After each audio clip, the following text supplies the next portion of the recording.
Usually, before I go shaking my tits for the press, I like to go see how the professionals do it.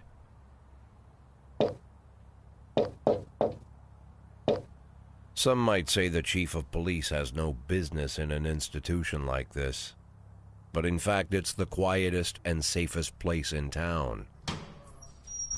You won't run into any reporters, nobody gets into any fights, nobody drinks too much, nobody even raises their voice. The place is owned by an who knows how to keep things under control. That's why I never invite my friends here. I wanted to make an exception for my 60th birthday, but most of my colleagues are young enough to be my sons, and they'd rather just hire prostitutes. Why stare at some boobs when you can take the whole package for yourself? But there's none of that in our club.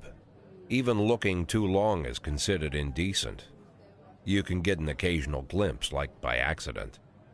The rest of the time you just pretend that you're immersed in conversation, or just come by for a drink. Doesn't mean these gentlemen wouldn't want their bald heads smothered in tits. It's just that nobody says it out loud. My younger colleagues might call it hypocrisy, but I call it the good old-fashioned manners. Good manners and leave the rest unsaid. She agrees to unbutton her blouse, and we agree not to pay too much attention. The girls are on a quiet prowl, too. They're looking for a way out of their cramped rooms. Maybe make friends with some wealthy patron with a pacemaker and dentures. Everybody wants something.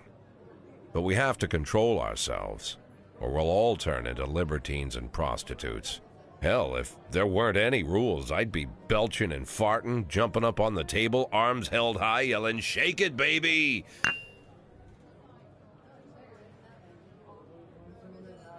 No idea how I got so barbaric.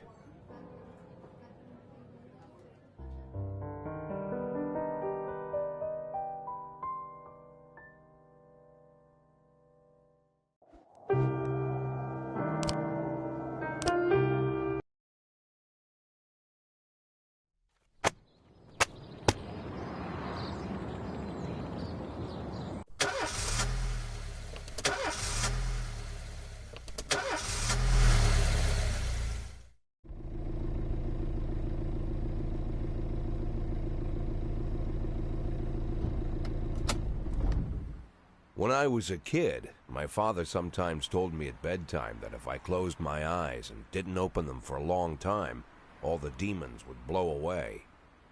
Yesterday I turned 60, but I still take his advice. Not because I'm sentimental or want to keep the memory of my father alive. I just can't think of a better solution. To get away from all the demons that haunt Freeburg, I'd need to wear a blindfold 24/7. Plus, it's a good idea to act blind when talking to reporters. At least that's what my colleagues say. They're afraid of press conferences. But for me, it's more like a confessional. No matter what lies you tell, you're privately thinking the honest answers. It helps me remember who I am. The fact that I'll be reading all about it in the papers tomorrow is a small price to pay. Call it penance for the preacher.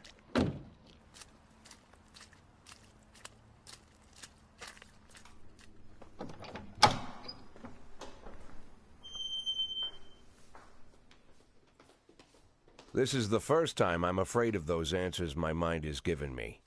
Not because I'm mad I'm losing my job. Though it's true, I'm mad as hell. Not because I subconsciously blame everyone else. Though I damn sure do blame them. And don't even ask me what my next move is. I can't imagine. But even that doesn't scare me. The worst thing is, I know I'm gonna have to do something. And I'll be damned if I know how far I'll go. I may have a lot of vices, but predictability isn't one of them.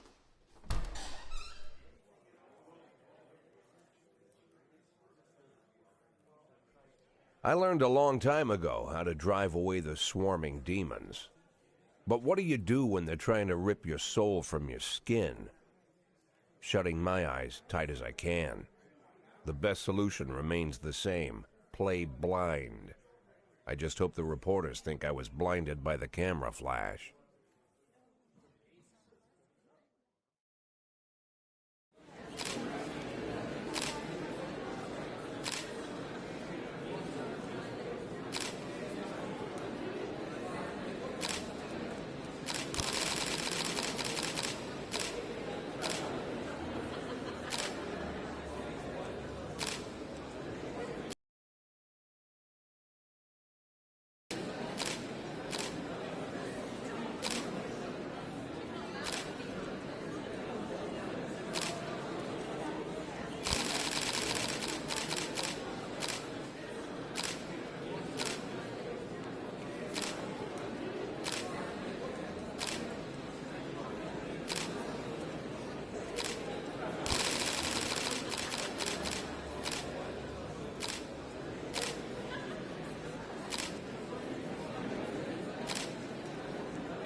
How's the back today, Mr. Boyd? Same as usual. How did the press conference go? You can read about it in the newspapers tomorrow. Don't let anyone in. Even Mr. Kendrick? Especially Mr. Kendrick.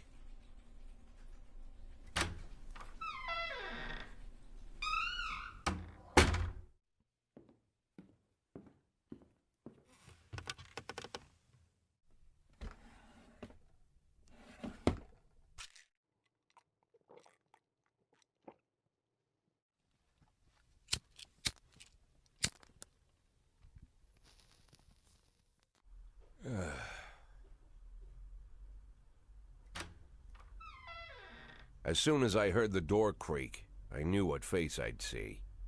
When I tell Emma not to let anyone in, there's only one man it could be. Rude, arrogant, no warning. That's Mayor Rogers in a nutshell. White summer shoes, white socks, white shorts, white polo shirt, and the white smile of a hungry shark. Mayor Rogers enters every room like he owns the place. Even the floorboards under his feet sound like they're creaking an apology.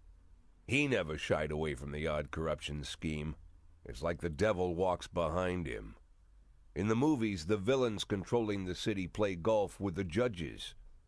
Rogers plays tennis with them instead. That's about the only difference. Jack, I was hoping to catch you after the press conference. You ran away so quick. There's no smoking at City Hall. No reason for me to hang around. Well, this morning I signed a ban on smoking in all public buildings. Soon you won't be able to smoke here either. Soon enough I won't be here at all. That's what I wanted to talk to you about. The people of this city like you, Jack. The police chief of all people. Don't betray that, Jack. Don't get wrapped up in any schemes. Sit nice and quiet for the next 180 days, and you'll be remembered as a hero. That's the only thing that you still have left. Be the hero. Then how am I supposed to scrape together a retirement fund? You had a million chances to secure a luxury pension, one that even I would have envied, although I've never set aside any money for myself. I'm not planning to retire anytime soon.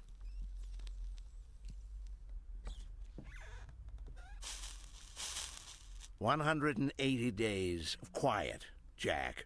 That's all I need. I don't have any problems with you, and you won't have any problems with me. I have a new assistant, Troy Starr. If you have something to tell me, call him. But try not to bother him. He's a busy man." I'll do my best. "And quit smoking up the office. One of my friends will be using it soon."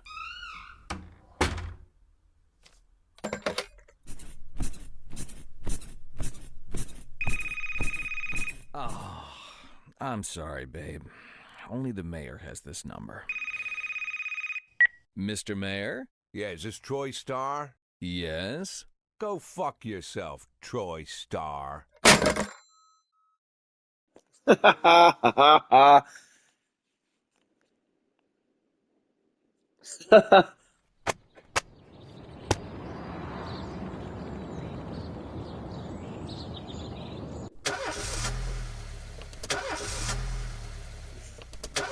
I like the sheriff. No, he's not sheriff, he's a chief. Cops don't use the police station cafeteria anymore. There's some kind of stigma against sitting shoulder to shoulder with your partners. Everybody just takes snacks from the machines or grabs a meal and hammers it down in the corner like a vulture on a corpse. The main thing?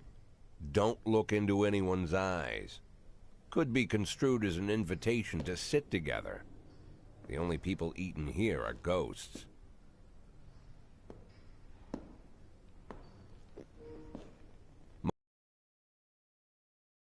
He recently became one of those ghosts, the subject of one of the most devastating corruption scandals in the history of Freeburg.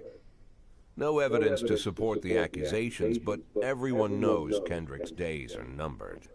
I need that file I asked for. Needs to be ready tonight. Francis didn't say anything, but I understood. Ghosts aren't supposed to talk. Besides, I got a feeling he was already finished.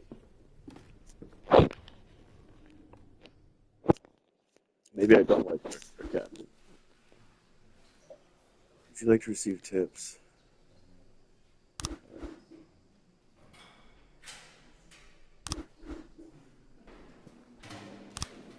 I know these things.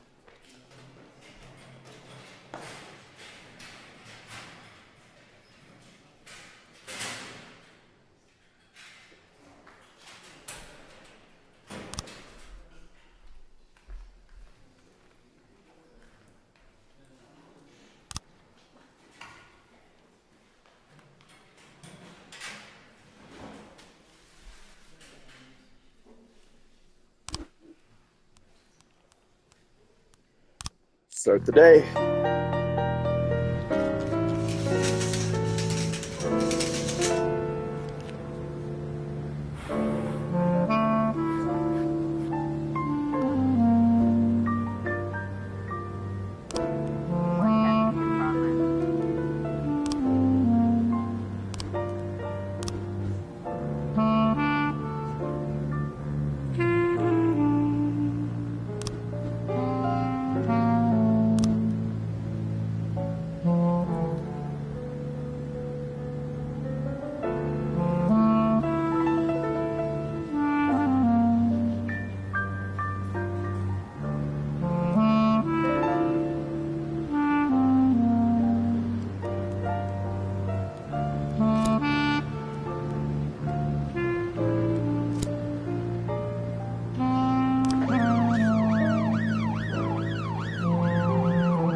I think Coach, you can handle that by herself. Just one dude drunk.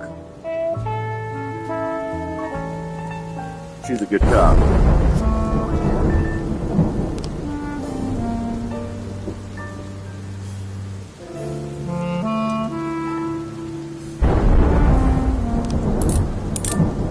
Hell yeah.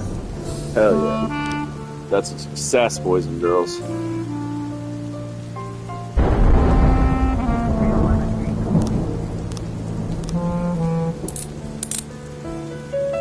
Hell yeah. I need to. Oh, shoot.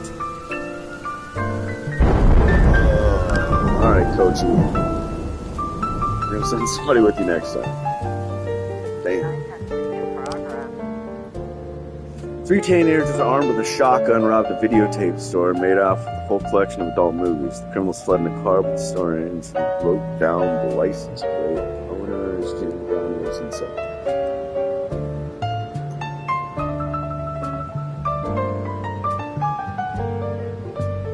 Yancy, take Asano. See if you can't figure this out.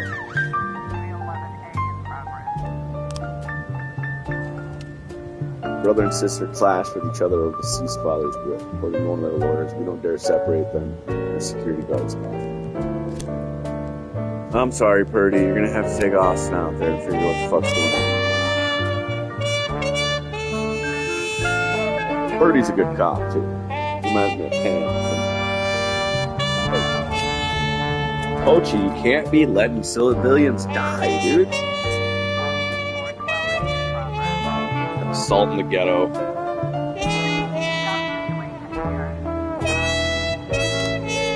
The vehicle's questions parked right outside the brown residence.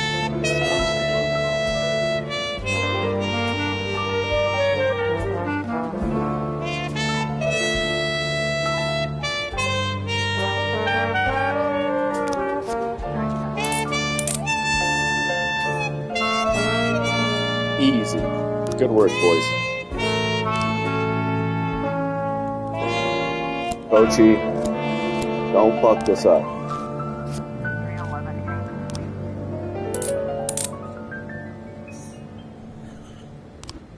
Thank you, Purdy. I know he's counting on you. It's about closing time.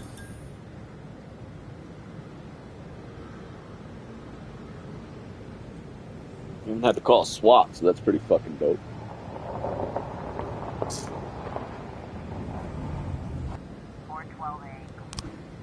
The assault? I'm fine.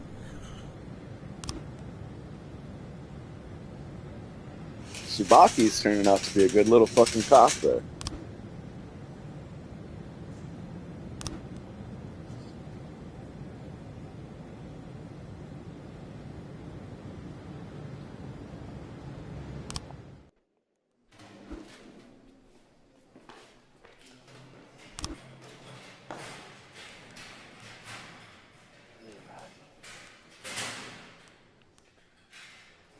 This is good. Well, unsigned.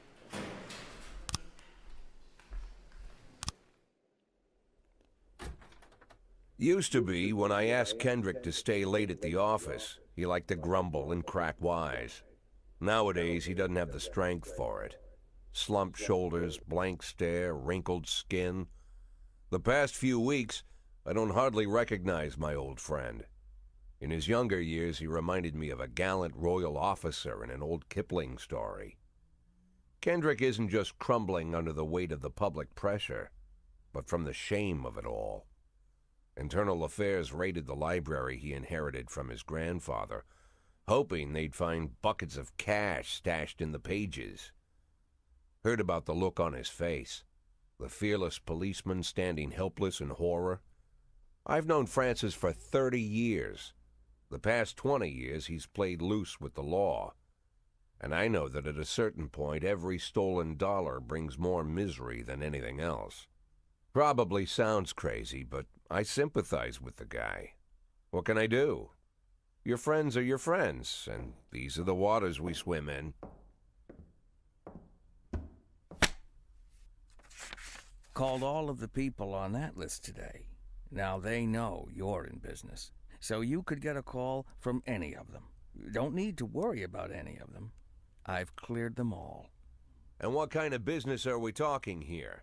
It's nothing too serious, just like you asked. Should be just a few small favors. Payments will vary depending on the situation and who you're dealing with. How much are you looking to earn? $500,000. $500,000?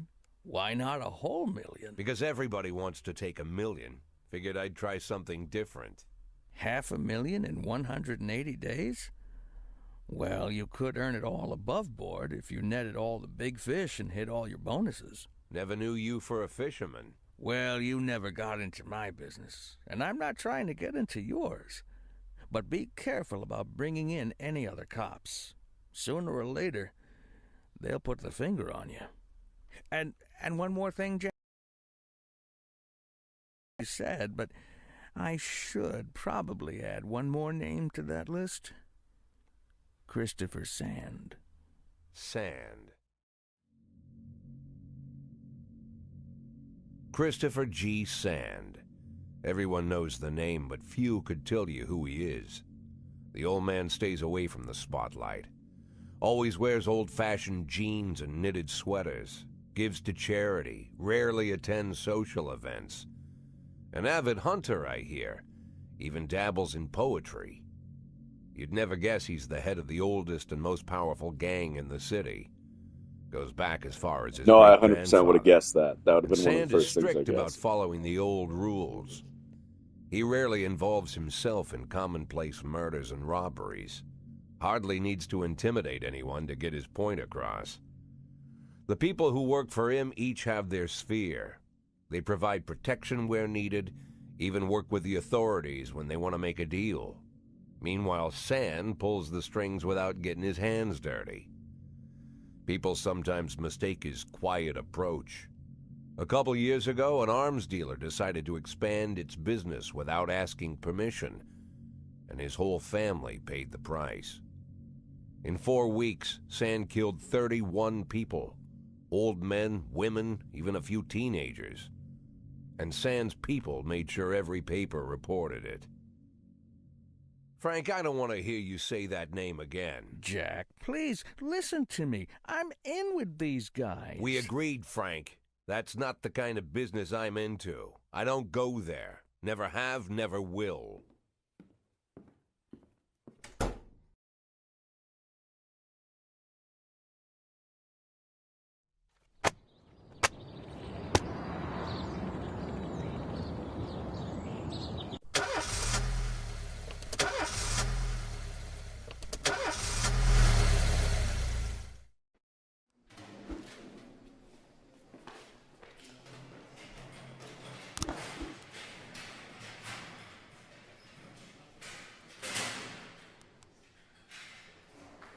No, get the fuck to work, bro. I was up all night reading. Yeah, we're coming tomorrow.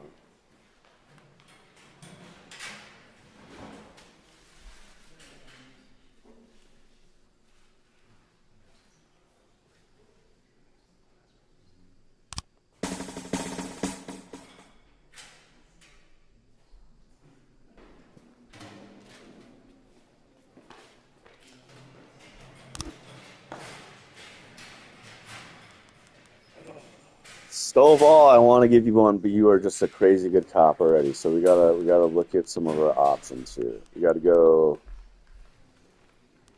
probably Beasley, and then we're gonna go. Yep. We have 1, 2, 3, 4 decent cops.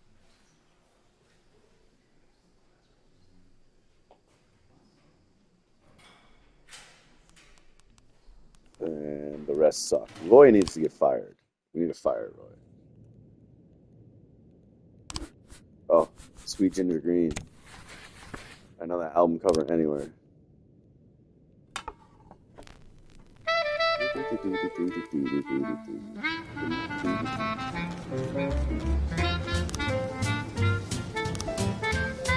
Police station. Labor market.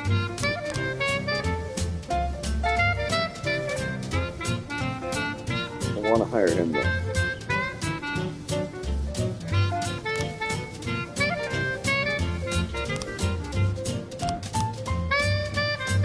No! No! I'm not firing him. I'm firing fucking her. Him. I don't know. Or somebody with 400? That's crazy. You may prefer a blonde or brunette. I'll take tangerine. Now that we've met, I'll get sweet ginger green. Red is for danger. Someone entered the cemetery and know just what they mean. Satanic symbols. Gotta be bold, the whole sweet ginger green. She's sweeter than Sue and Georgia Brown. Beats Lulu too when she's back in town. Now she can shimmy like Sister Kate. She's a dancing queen, fit for a king. Swing sweet ginger green.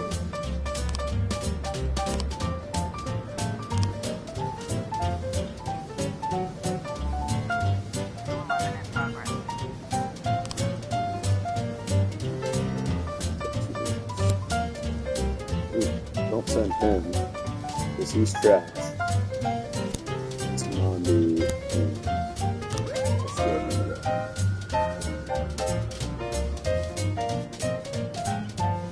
If I knew how to fire stuff and it was going to take a day to like rehire and fire people, I would have fired her yesterday.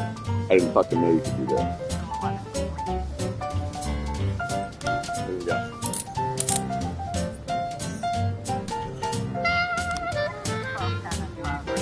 Well, my boy. Suspicious individual at Eddie Burger.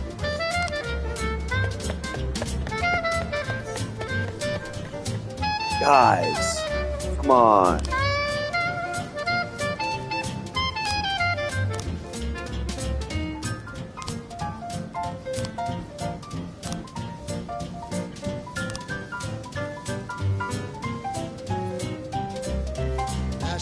shimmy like Sister Kate. She's just a dancing queen, fit for a king. Swing, sweet ginger green. Waitress named Mila reports that she just served someone Eddie seen on TV. The culprit is sitting by the window. Some two fucking professionals for once.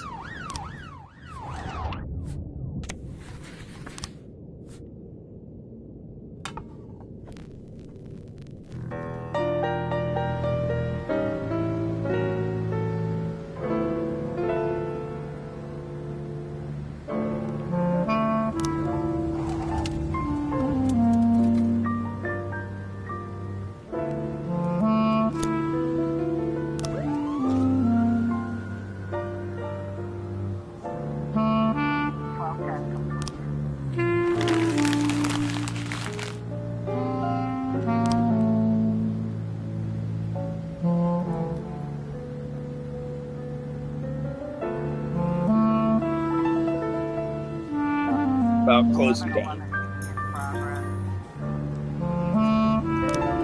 Drug sales.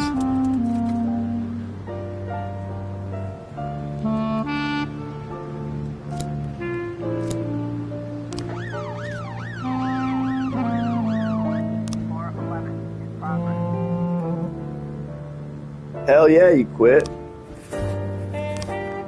And I get some cash.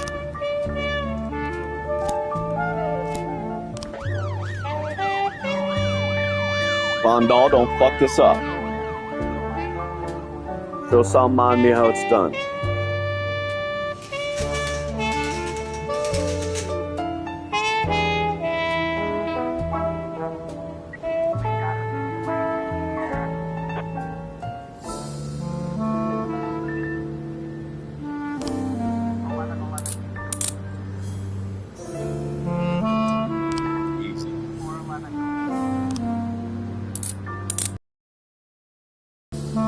All right, boys. Wrap it up. Good job.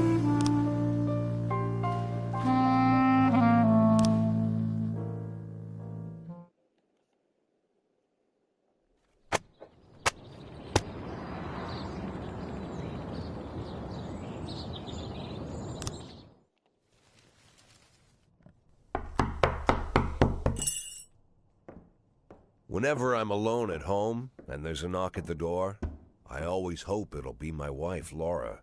She's always forgetting her keys. Hello, my name is Steve, and you're Jack Boyd, is that right?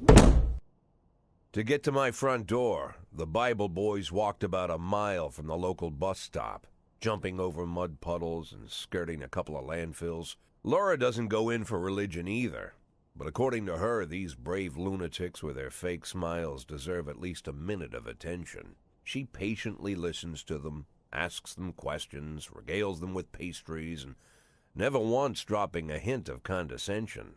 When I watch her do it, I've got to admit it gets me. I'd have hugged those boys, sat with them on the porch and lit up a cigar. But a month after Laura left, all I could do was quietly ask them not to bother me. Today I'm a little rougher still. Shut the door on his nose this time. Another couple weeks at this rate, and I'll be greeting anyone who comes close with my service pistol pointed towards the sky, ready to fire my warning shots. In my life, even the basic stuff never goes like it's supposed to. Normally, when a wife is going to leave home, she'll make a scene, or at least sit everyone down for a serious conversation. But Laura just disappeared. The children in the stories always stand on the side of the mother, but all three of our sons supported me. The in-laws always blame the husband for making their daughter unhappy. But now Sally, Laura's mother, well, we sort of have a pact. The fellow Laura ran off with is young enough to be her son. I hear he's 30 years old. Of all the possible information a man can know about his wife's lover, I get hit with that. Fortunately, Laura's mother doesn't like the way it sounds either. Sally figures this guy just thought he'd have some fun with a mature woman, but he'll be back chasing college girls before the year is out. So we have an agreement. Sally's going to track down Laura and try to reason with her, and we'll arrange a meeting. Meanwhile, I'm supposed to not do anything stupid, which of course means anything at all. It's a crazy situation. I'm the police chief, and the person I'm trusting to find my wife is an old woman armed with a phone book. But I can't afford to lose Sally as an ally. So for the moment, I had to swallow my pride.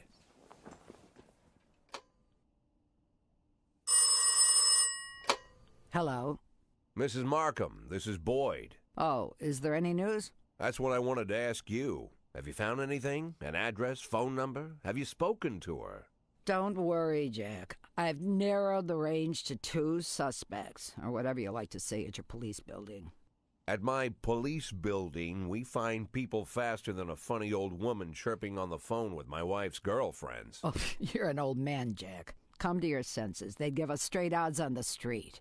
But I've got more energy, Jack. Maybe you think I'm a foolish old woman, but I go to my book club, argue with the girls about Byron, and it gives me energy.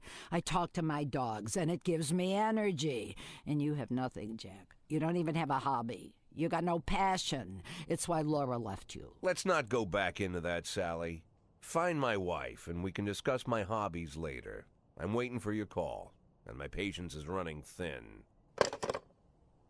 Laura, if you've stopped loving me, I'll let you go. I can't expect the impossible from you. Just don't let me die out here, okay?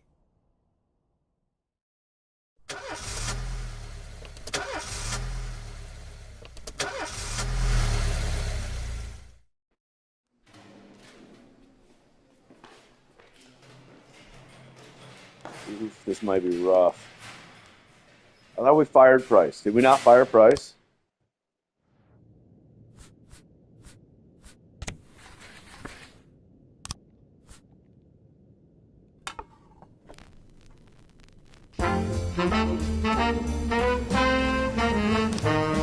Well, we're firing Price right now. Too old.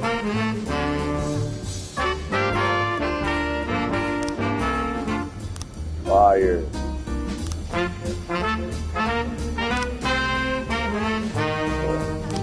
Alright. Yes.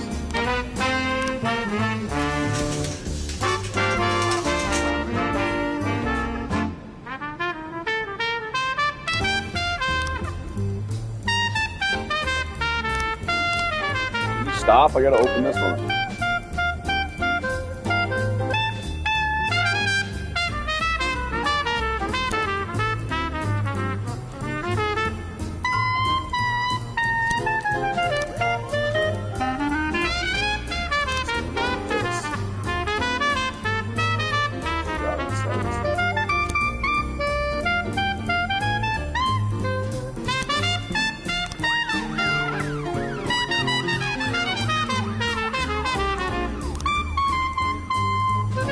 Yeah, no, not gonna do that. Suck my ass.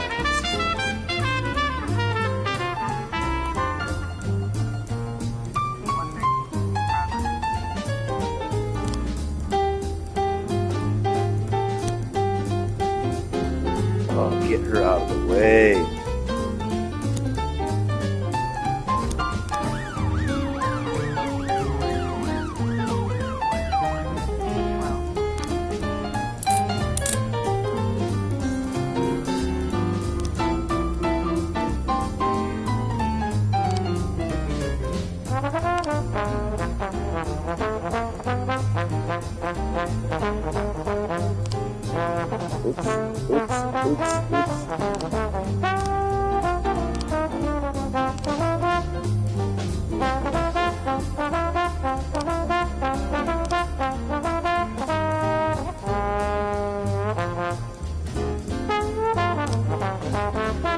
How do I navigate that though?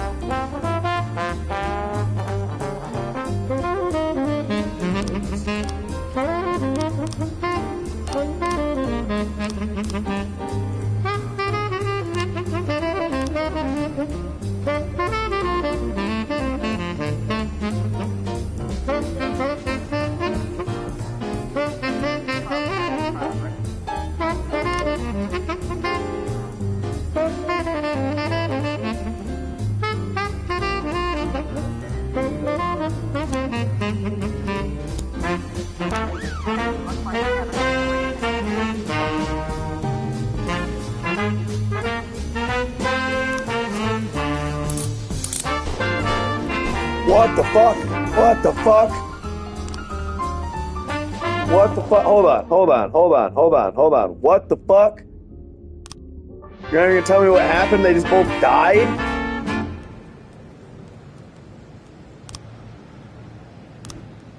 Hold on. Did I miss something?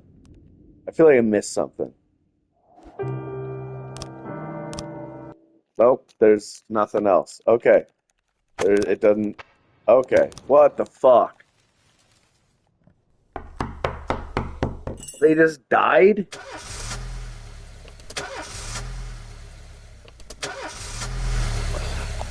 Okay, now we know there is no rhyme or reason, I guess. They just fucking die.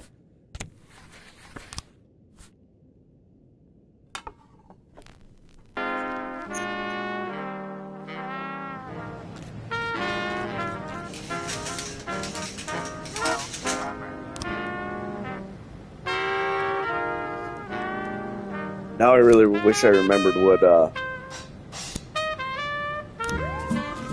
fucking call that was.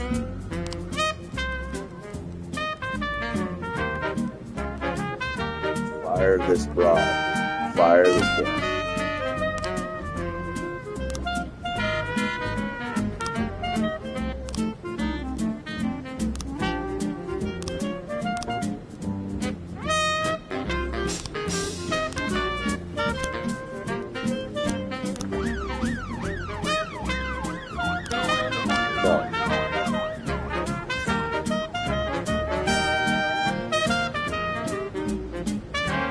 By golly.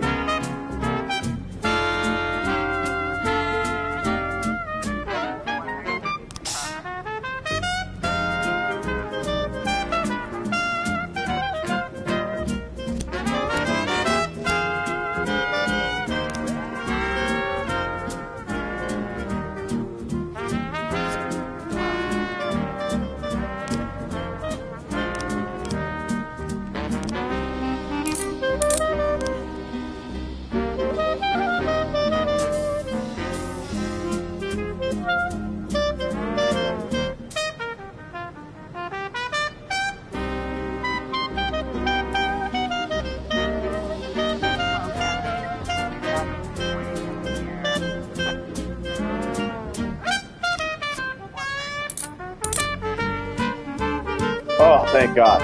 Oh, we got it. That was that one, I think.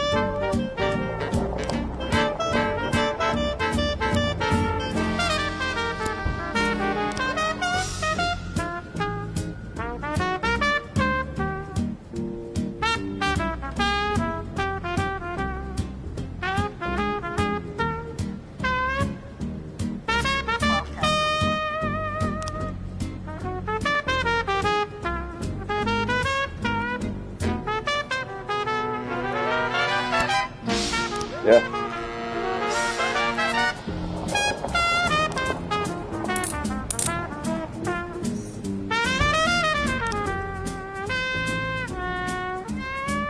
Stop frozen, Brian.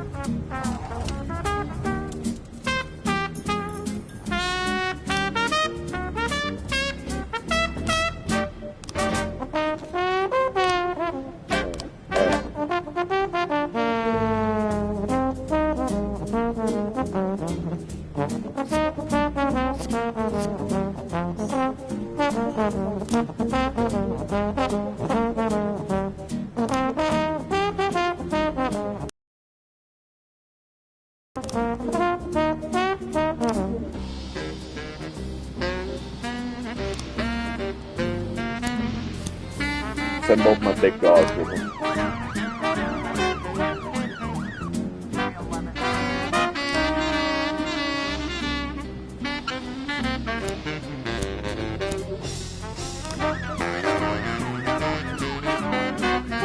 Oh, I was just saying, I hope nothing worse is gonna happen. Fuck. Those guys are gonna fuck it too.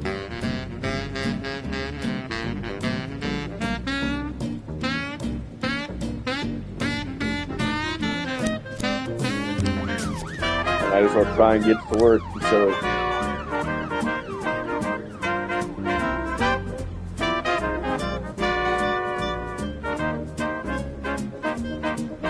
Yeah, you can take the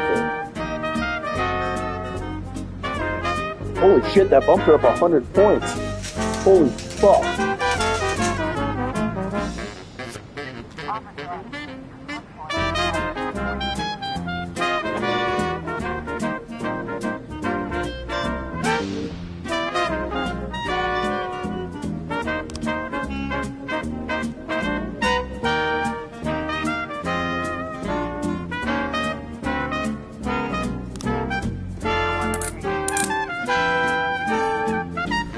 Hell yeah.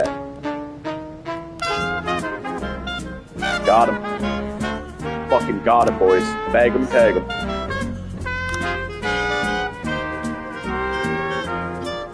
Fucking bagging him and tagging him.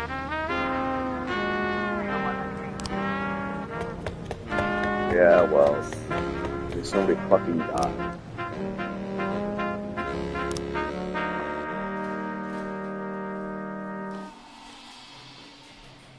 Everybody looks fresh. What's going on with that guy?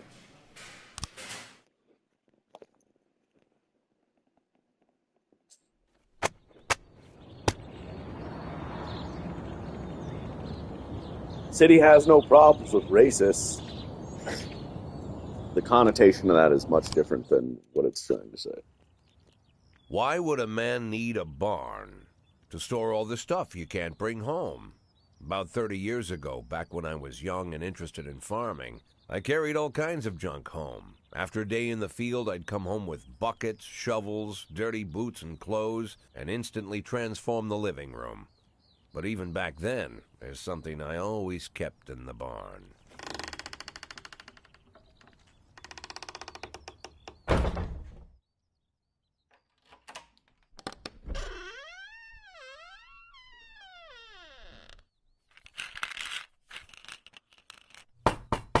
I stopped keeping my pills inside the house because every time I was about to take a triple, someone would knock on my bedroom door. Now they're knocking on my barn door. Well, fine. It's not every day that someone comes to visit your barn. In all the years we worked together, Kendrick never came to visit the house.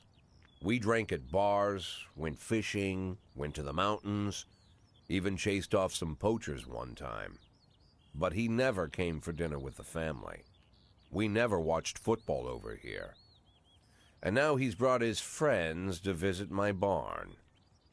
I always try to look unsurprised, like it's an everyday thing to get visitors at the old barn, especially guests with their own personal bodyguards.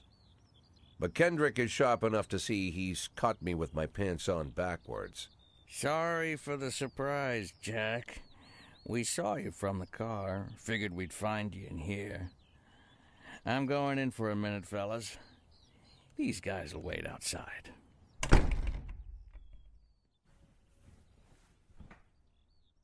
How long you been dating the Lover Boys?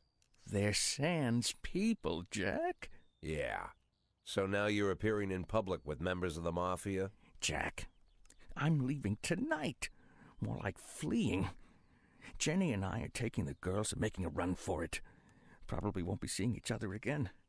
I've got new documents, a new name, a new life, everything new. The papers say you're still working your last week for the department. I've got to get out today. I won't be getting another chance. Don't know if you noticed, but the whole city is against me. You told your Mafia friends about your plans. Jackie, if I don't fix everything with them in the next few hours, they're going to kill me. And not just me. My family, my relatives, God, Jack, I don't know who else. They found out that I was planning to run, and they demanded that we close our contract today. Your contract, Frank? Really? Is that how you talk now? Maybe you should call in the lawyers to straighten all this out. Now is not the time, Jack, please. I have a commitment to them until the end of the year. They need an inside line at police headquarters. I can't just give them back the money. That's not how the Mafia works. If I can't find someone I can trust tonight, I'm dead. You know me, Jack. I wouldn't ask you if I wasn't afraid they'd cut my daughters to pieces before sunrise. He's the damn fool who puts his daughters in the crosshairs in the first place. Anyone in my place would have dressed him down good. But I didn't want to pile it on. Fate's already got this guy's soul in the grinder.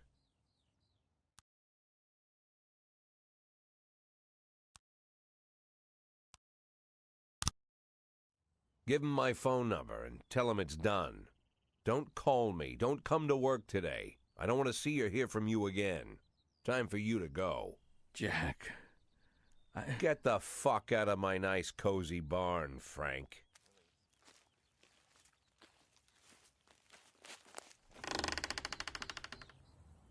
At the time, I was trying not to think about what just happened. It was almost too much to take in. I'm probably the most popular police chief in the history of the city, and I have to admit, I've thought about that more than once, sometimes with a little pride even. In one of the features they wrote about me in the papers, they said it pretty plain. He catches the criminals. Believe me, high praise like that is unheard of in Freeburg, especially for a cop. And here I am, the person who catches criminals, and I've agreed to help the mafia, or I'll come home to a bag stuffed with my kids' body parts. Right before the last hammer falls. Hey, remember that cop who caught criminals? It turns out he was a mafia bitch.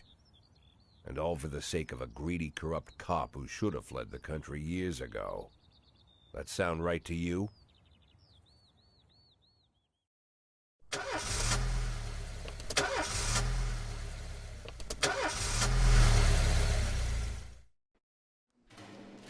Well, that took a turn, didn't it?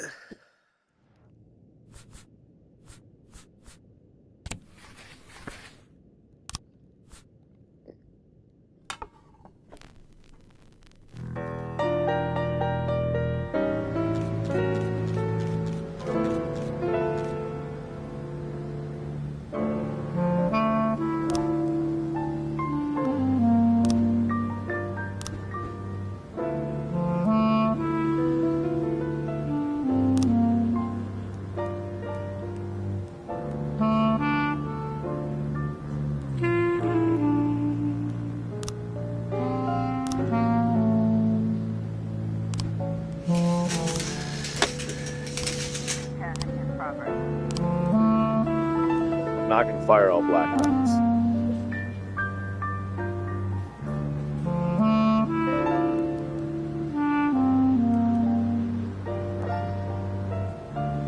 Stovall, can you take Grant? Thank you. It's too early for this. Dionysus liquor store. Witnesses looked down from the window on Hardman, stopped him in his head, and took him near the liquor store.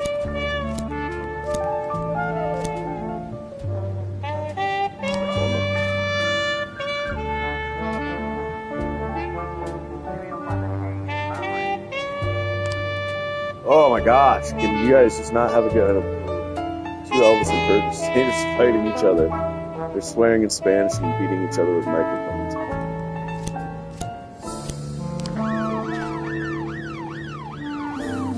Also, we gotta get a coach. We gotta get a coach.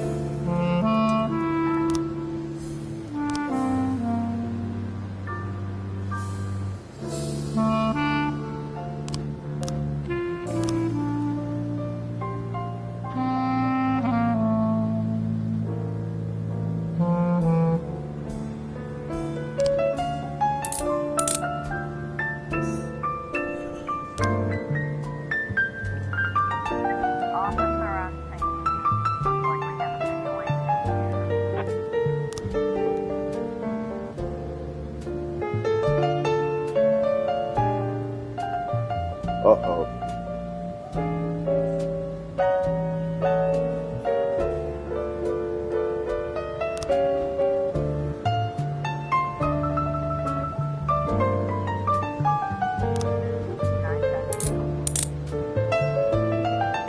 Hell yeah. Good work, boys.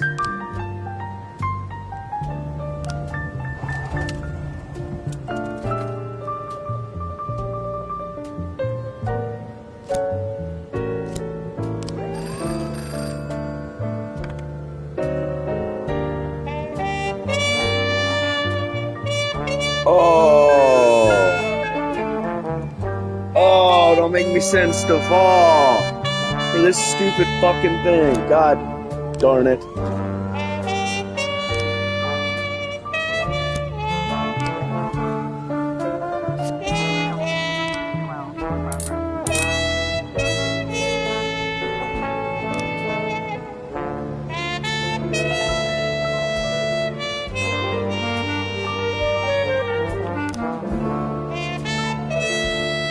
Sex operation. A gang of young people in ski masks forced to, we don't need this shit in the city. If they can get there, they can get there. It's okay. We're good. We're good. Bang. Got it.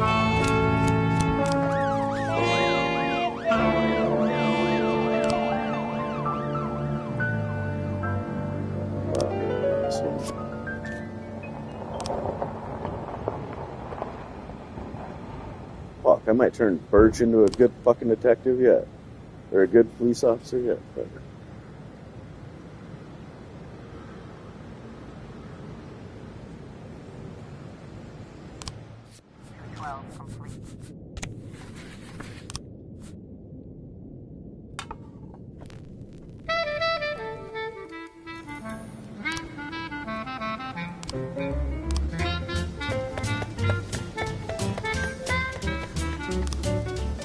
That's alright. Can't win them all, boys. We can't win them all.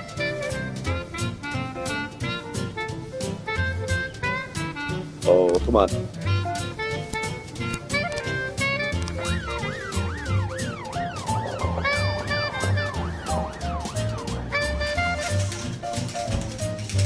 Closing time.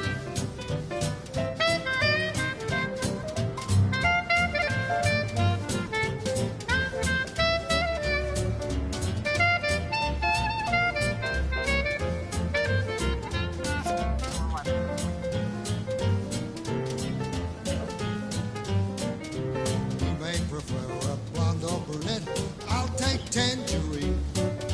Now that we've met, I'll get sweet ginger green. Red is for danger, so I'm told. I know just what they mean.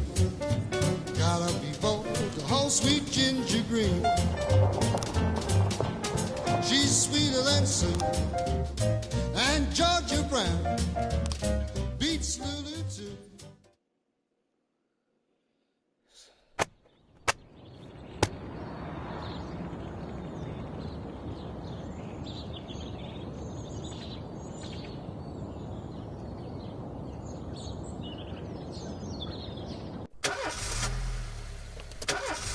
Oh, we're just going straight back into it. No cutscene. Alright. Nope, Mr. spoke too Boyd, soon. there was a man here earlier. He left you this. A man? What man? Who let him on this floor? I don't know. I've never seen him before. I asked him his name, but he just ignored me. He was talking on a big telephone, you know, one of those portables. He gave me this envelope and left. Damn. Okay, let's see about this.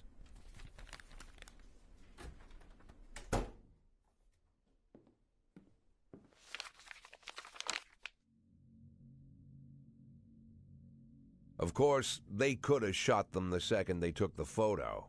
But I knew Kendrick and his family were all right. Either way, the message was not that they got out. It meant that I was in. My servitude to the Mafia had begun. I'd only been in my new position 5 seconds, and I already knew why Kendrick called it a contract. You sound doomed if you call it what it is. A curse. Boyd. Good morning, Jack. I believe you just received my message. Who am I speaking with? Oh, I'm sorry. I forget some people don't recognize my voice. But I assure you, Jack, if I was sitting right there in front of you, you'd have no trouble recognizing me. Like I was a member of your family. Even better than a wife, perhaps. A wife can betray you. No man is immune. I don't talk to people who don't tell me their names. You're too old to run away from strangers.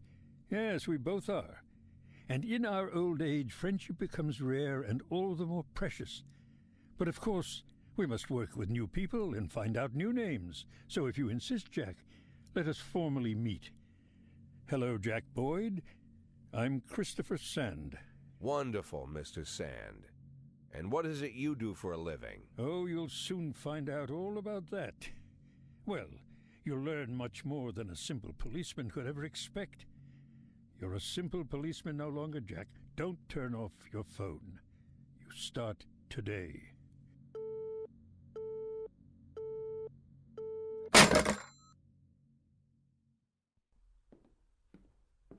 Eight in 10. It's been my go-to principle since my first day on the job. I've got to let my colleagues hush up what they need to, 2 out of 10 times, so that they'll help me with the remaining 8. 80 out of 100, 800 out of 1,000. I'm proud of those statistics. It's not so bad for Freeburg, right? But now I just officially became a mafia whore. I'm supposed to be fearing for my life, for the lives of my wife and children. But the only thing I can think, what's going to happen to 8 and 10?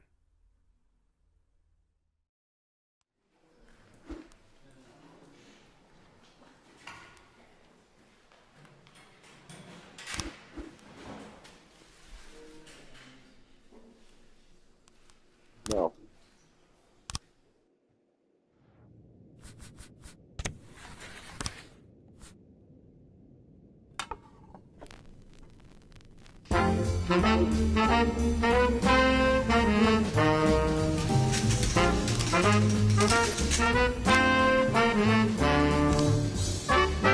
Oh.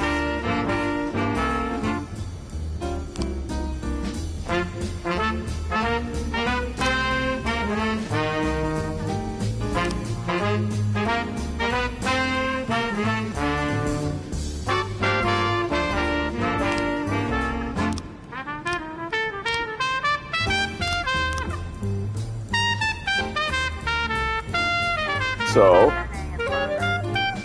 let's give that a couple seconds.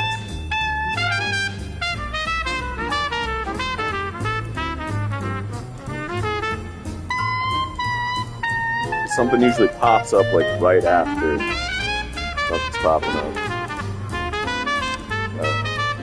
Send, big timer, small timer.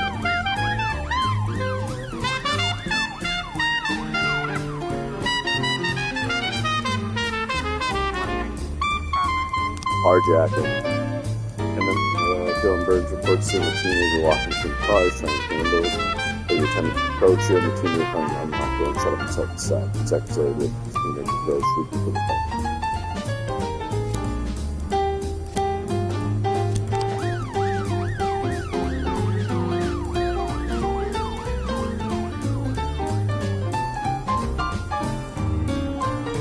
car. Got 2 good cops still ready to rock, so not too concerned.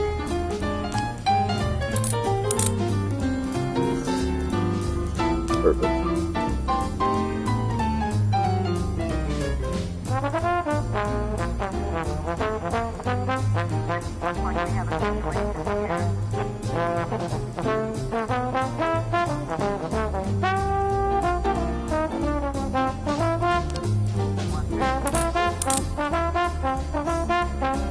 Perfect.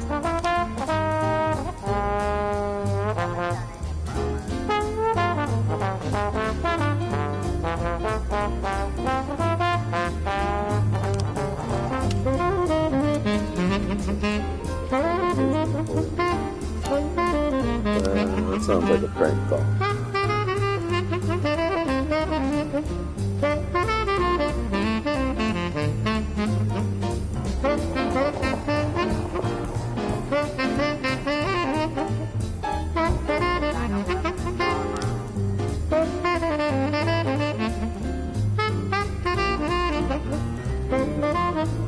Purdy, take a good one out.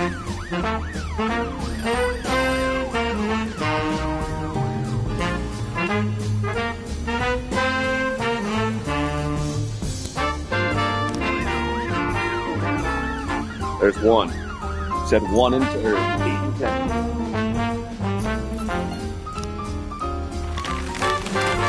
Yeah, told you. Awesome. At 8 and 10, so.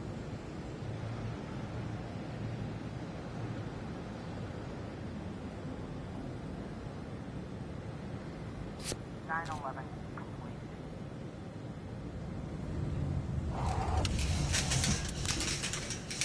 About closing time. 412 in progress. So with a deadly weapon, yeah. Let's get in there. Get the top dogs there in there.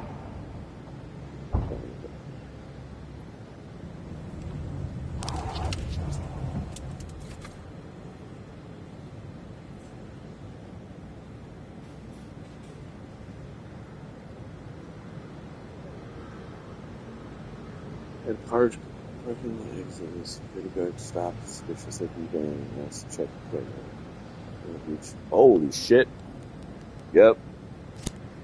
Send them out.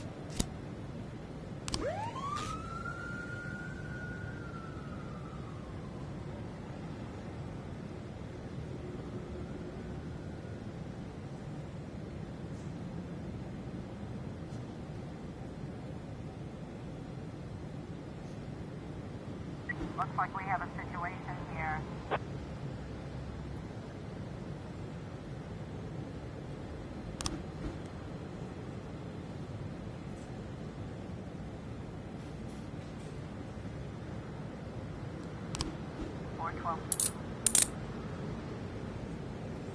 Woo-hoo-hoo! We got it, boys.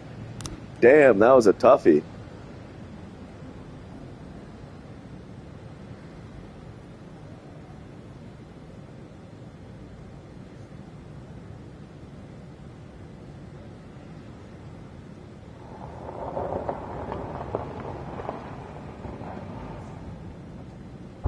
Call her there, huh? Good day for everybody.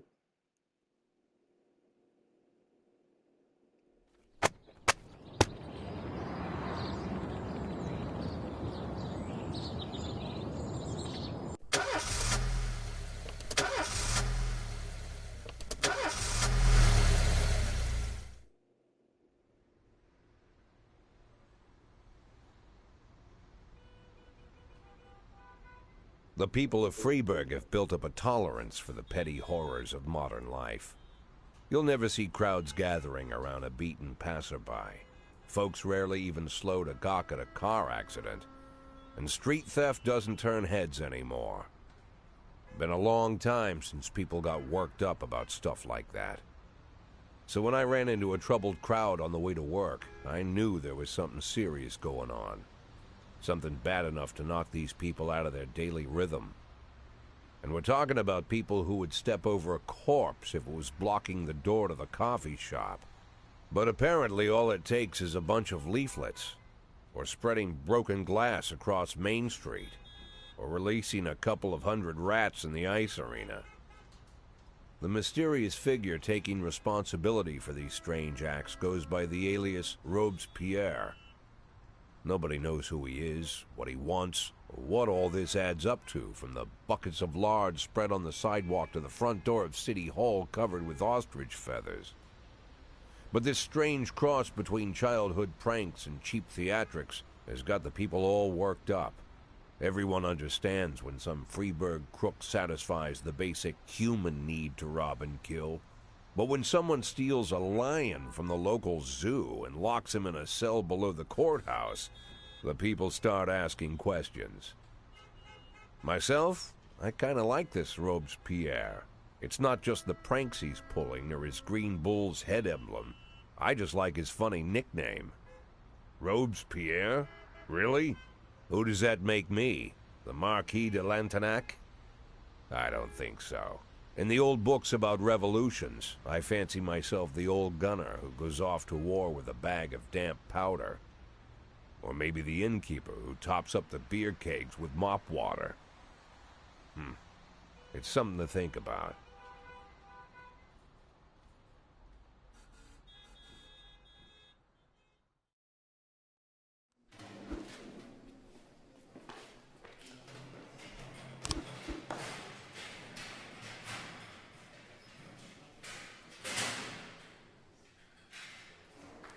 I mean, yeah, you can take it off.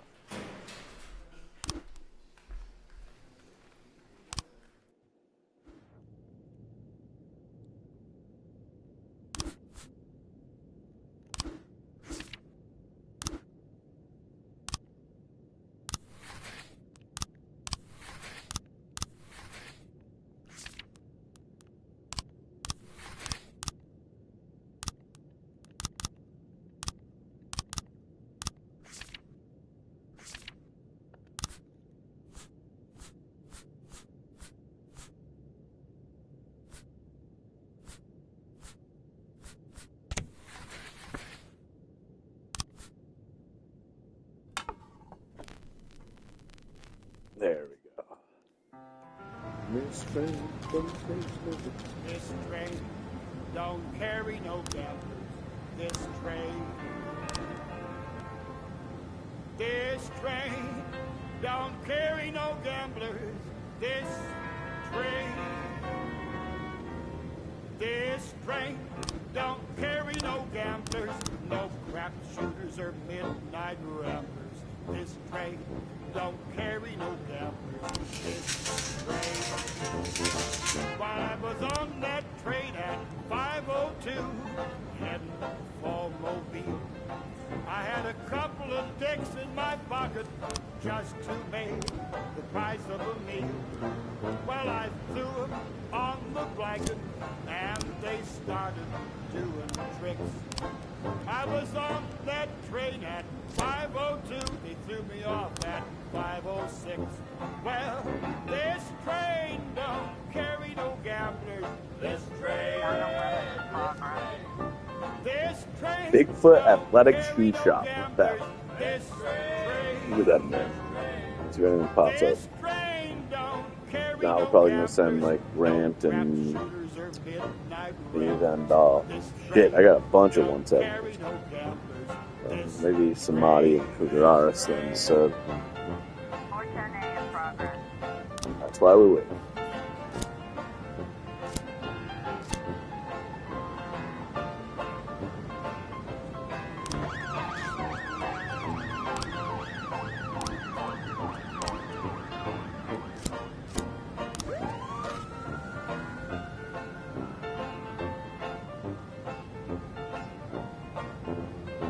While I was on my way to the Mississippi, when a gal got on the train, I sat right down beside her and she started to complain. The conductor caught the action. It was somewhere near St. Joe. I was on my way from Mass to Miss. Everybody safe. Threw me off in Mo. Good. Get home, guys. This train don't carry no gamblers. This train. This train don't carry no gamblers. This train. Oh yeah. Good work, boys. This train don't carry no gamblers, no crap shooters or midnight Today's a good day. ramblers. This train don't carry Assault no at the elementary school. This train. I don't know if I should send Big Dog.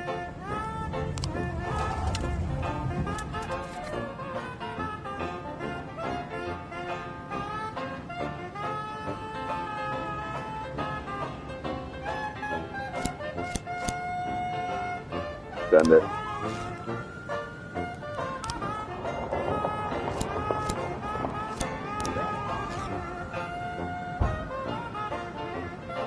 Well, on account of a gal on the Santa Fe, my trip came to an end. I said, miss, on a lonely train like this, a guy could use a friend. 10 in progress. Again came the conductor. Again I was cut off. He said, Al, I don't know where you got on, but I can tell you where you get off. Well, this train don't carry no gamblers. This train. This train don't carry no gamblers. This train. Wait. This train don't carry no gamblers, no crap shooters or midnight. Oh, thank God. This train don't carry no gamblers. This train.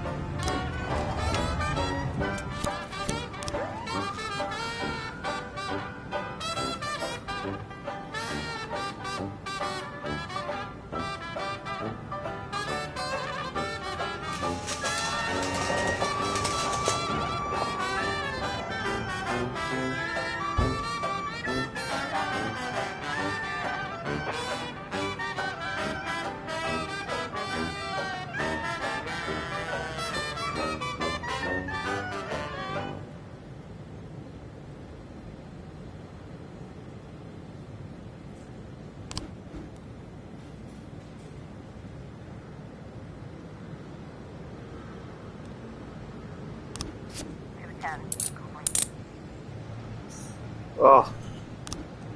It's a good day. Nobody got hurt. Nobody got fucking hurt. It's a good day today.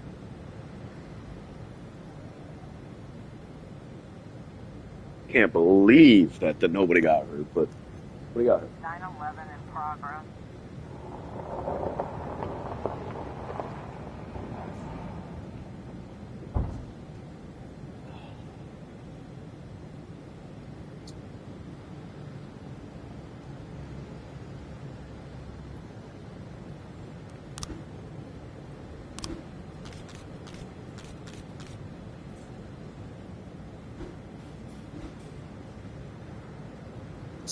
We'll have to come back to that. 911.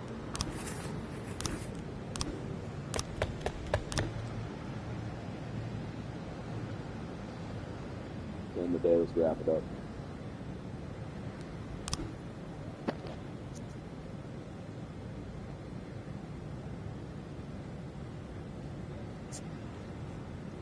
Oh, great.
Jesus.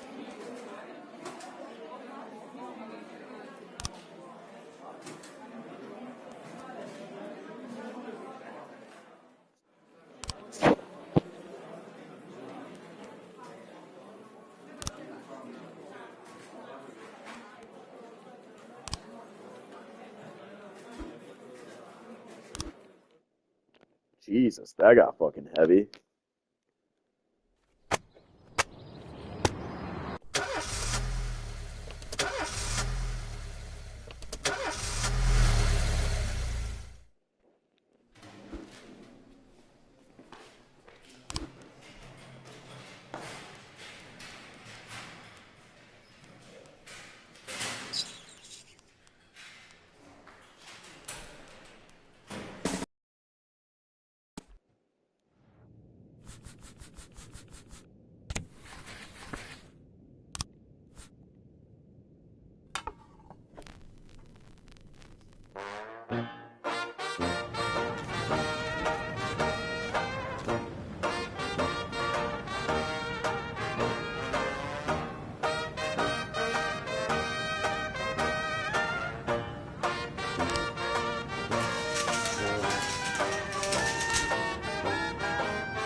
I have to send 4 officers?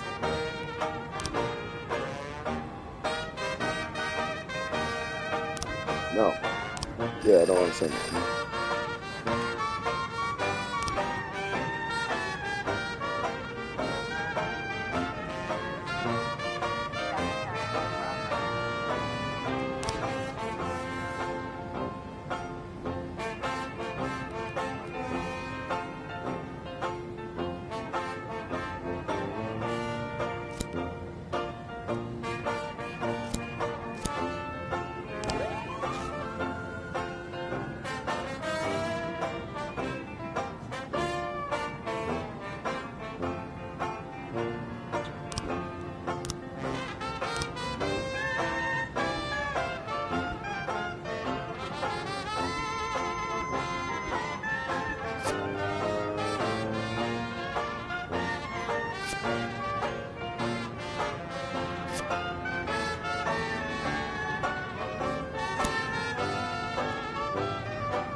Got it.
All right, that was his 2. To the 8 and 10, right?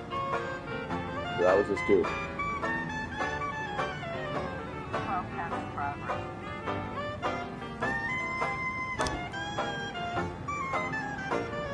Suspicious gynecologist who measured her section. Doctor was behaving very strangely and persuaded the girl to have an abortion when she was already 5 months pregnant. Christine, too, she explained the doctor said that for an $18,000 savings for the sex body. Oof. Let's go figure that out, because that's pretty fucky.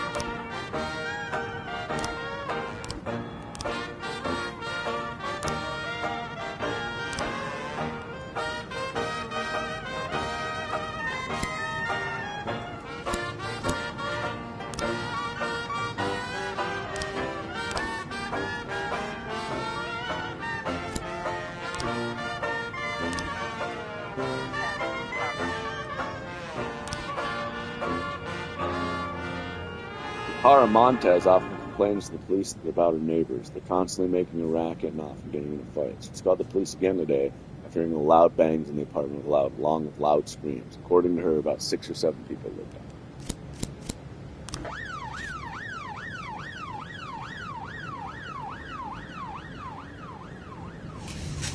Officer on scene. Looks like we have a situation here. 1210 complete. Got him, boys. Got him.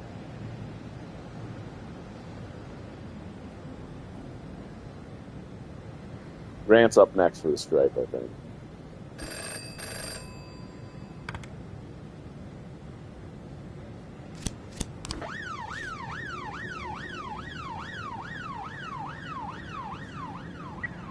I was trying to raise TN1, Sergeant Southpaw. Good. Fuck. Can you give me like 10 seconds?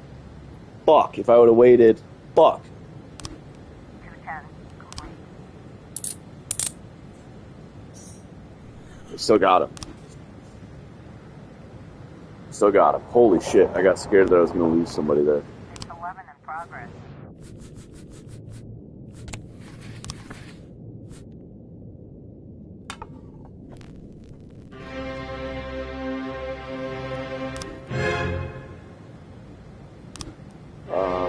Let's give that a second.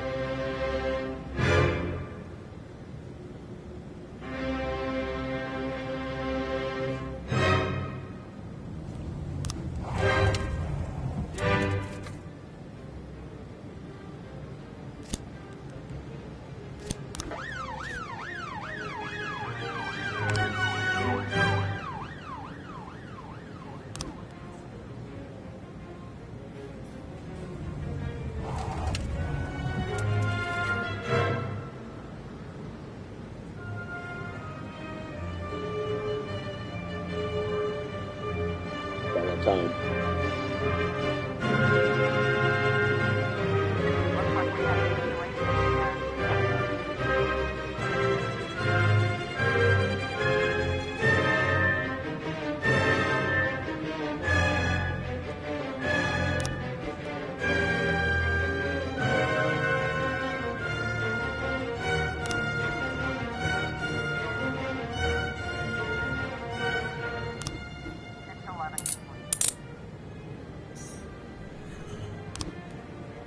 That's what we call a good day, boys and girls. That's what we call a good day. Good job, officers. Good job.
Hell yeah.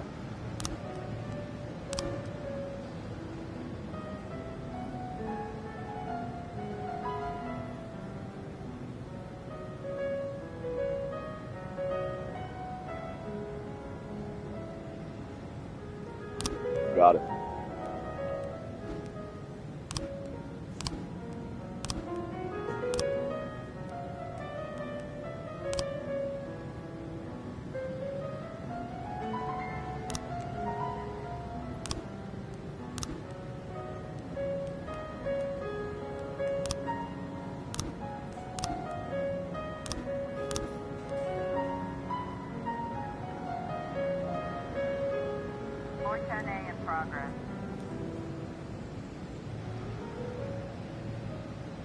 Give it a second, Coachy. Don't get fucking crazy. You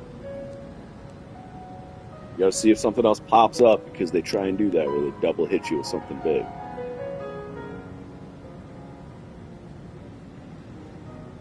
No, okay.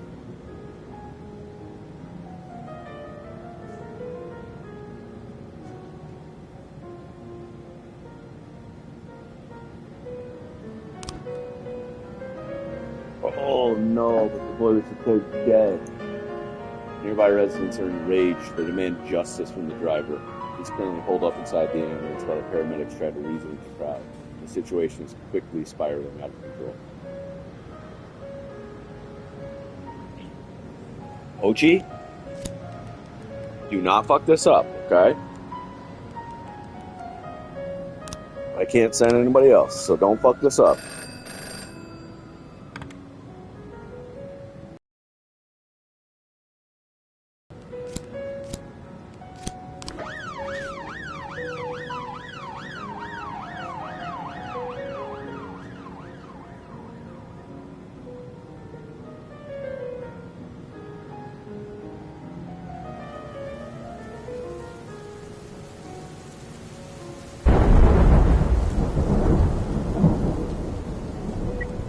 I was trying to raise 10-1, Sergeant Hotspot.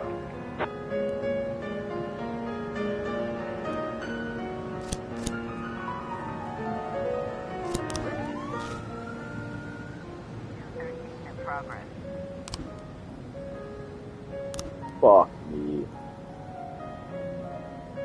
Should we have time to send Belisav and Asano down there?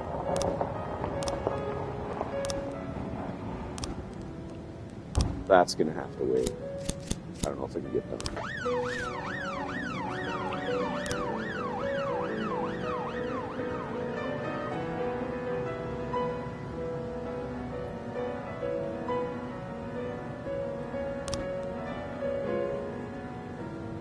I might be able to get to it, but I don't think I will. Yeah, with the 15 seconds, I don't know. 910 in progress.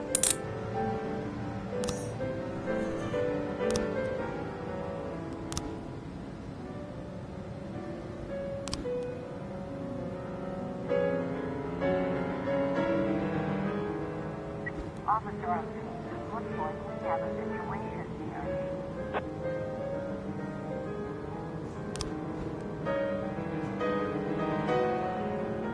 Holy fuck,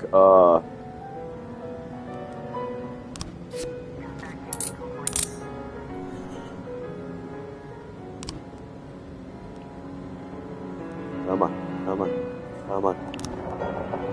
Oh.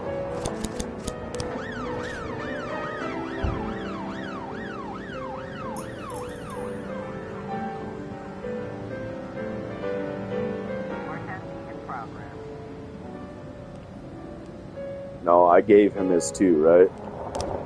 I gave him his 2.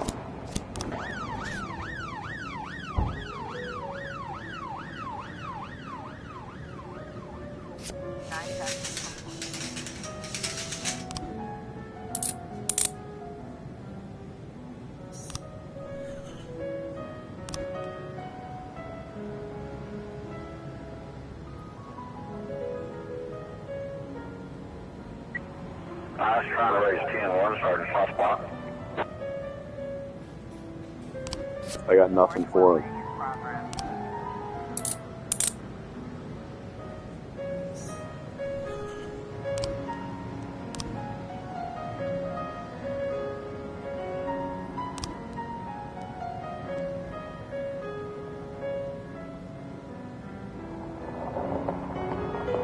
I already gave him his 2. There's no reason I should give him any more than that. He said 8 and 10.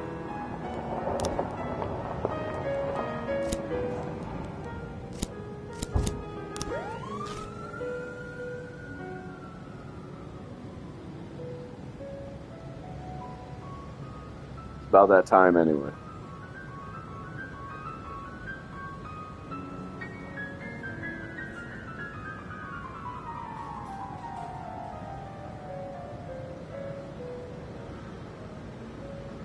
We've got a situation here.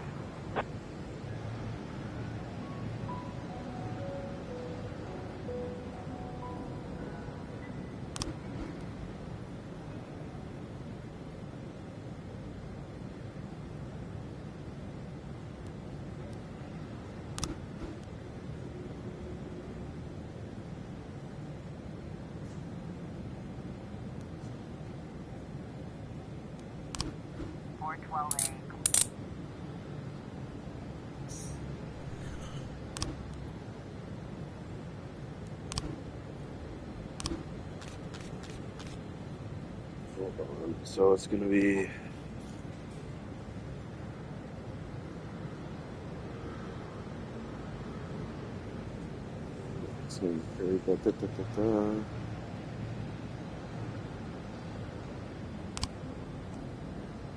all the stuff.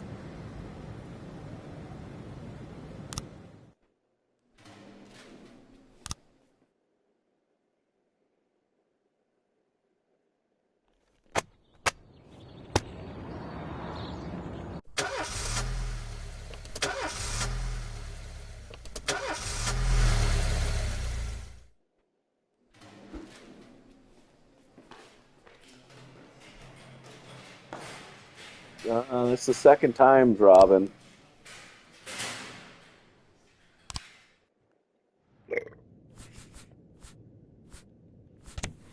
That was the second time. You start running out of family to get hit by cars.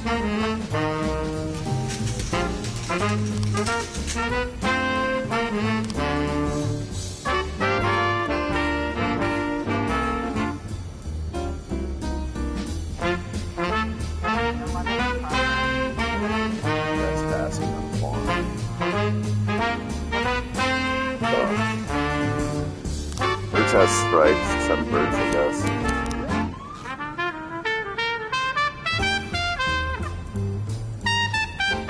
Hold on, pee time, quick break.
We return.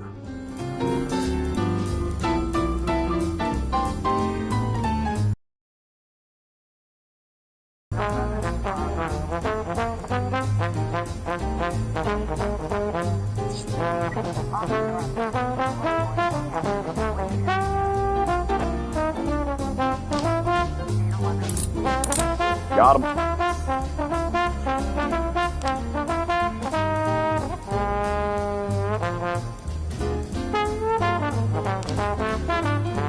Drug addict hiding an expensive bottle of liquor in his jacket. He's tied. Murata, just take some Murata. Come on, dude. This is easy stuff. Stovall, you're chilling with me, big dog. Vandal, too. You guys are chilling.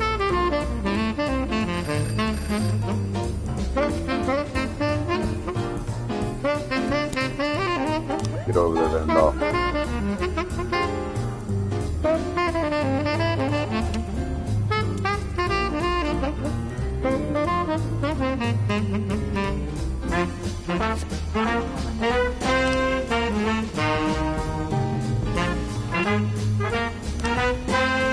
It's a new week, yes.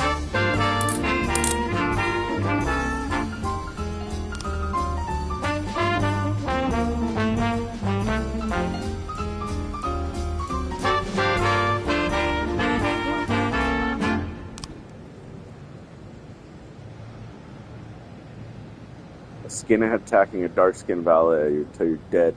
Oh yeah, no. We're gonna send the whole thing.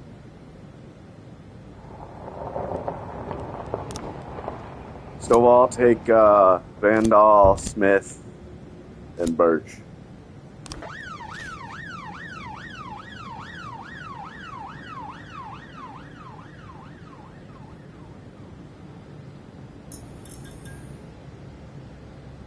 Cougar Anus. I just read his actual name. Cougar Anus. That's his name. 410A in progress.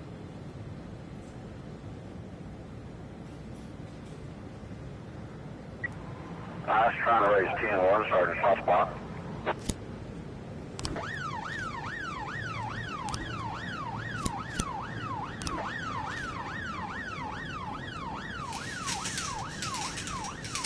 Well, I hope that's enough. I hope that's enough.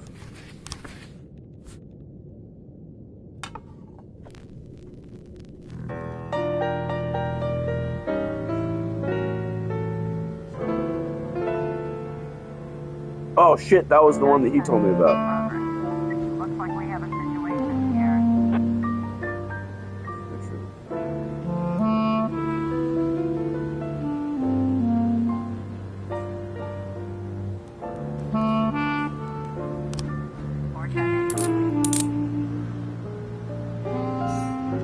Well, I wouldn't say they were unharmed.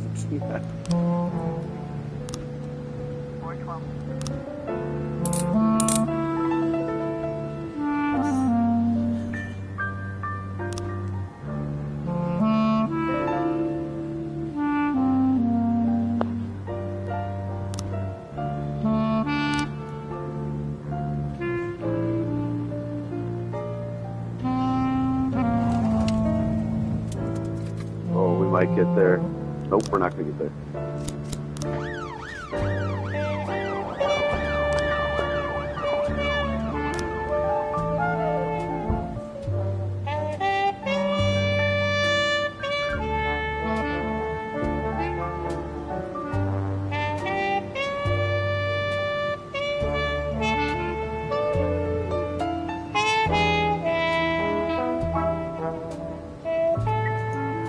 Trying to raise 10-1, Sergeant Hot Spot.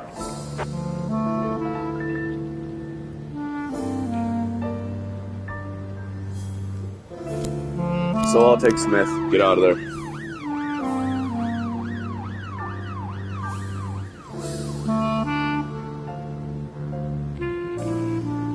Stovall is my fucking homeboy. I know he's getting old, but that's my dog right there. That's my rotten soldier, my sweet cheese, my big time man, my fun time guy. Got him. Easy. Put it in the bag.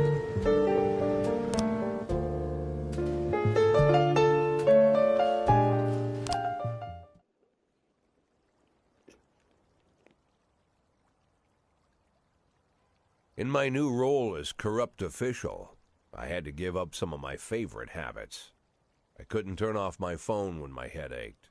Couldn't sleep till noon on Saturday and let the rest of HQ take up the slack. No more days off to go fishing. But my weekly visit to the Old Colony Club was more like tradition. One night a week, I absorbed cigar smoke, the vague smell of alcohol, the stench of urine, all mixed with toxic levels of old drunken belches.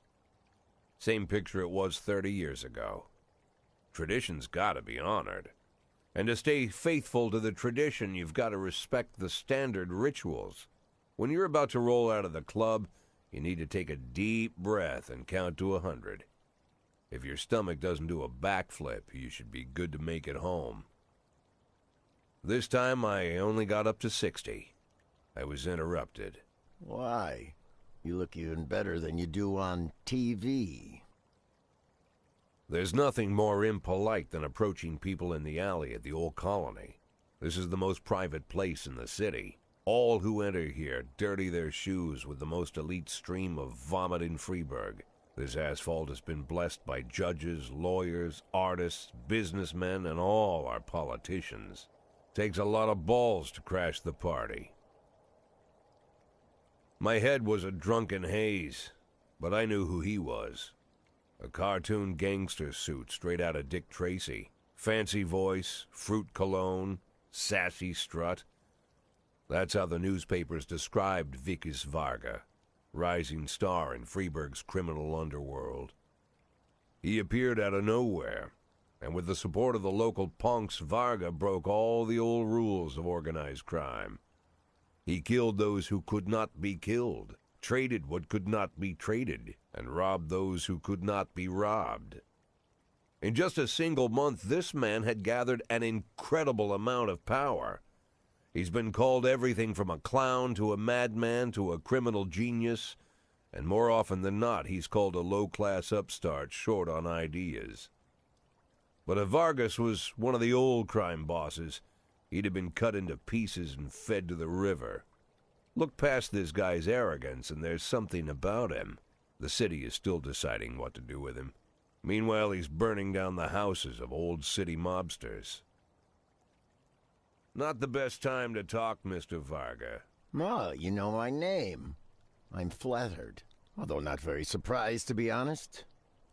I might be a little short on manners.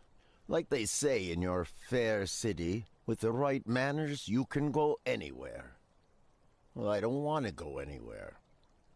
I want to stay right here. Even the criminal world needs manners, Mr. Varga. And one of them is this. Don't interfere with a drunken cop who's trying to take a shit and puke at the same time. Oh, you exaggerate.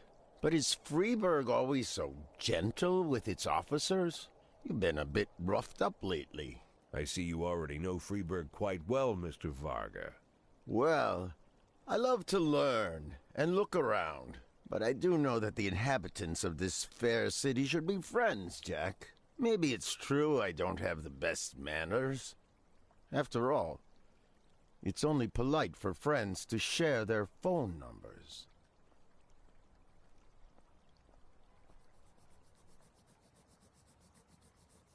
This city of yours moves so fast.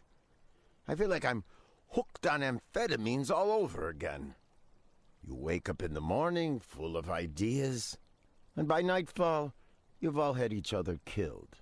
So don't wait too long to call. I don't mind if you're drunk. It's all the more fun. I'll be stoned myself, most likely. Hell, I'm a little stoned right now. It's the only way to live in this place. I like your city, Jack. I'm here to stay. If it weren't for the phone number written on my arm, I probably wouldn't have remembered the conversation in the morning. But there was no reason to worry. I'd be getting a reminder soon.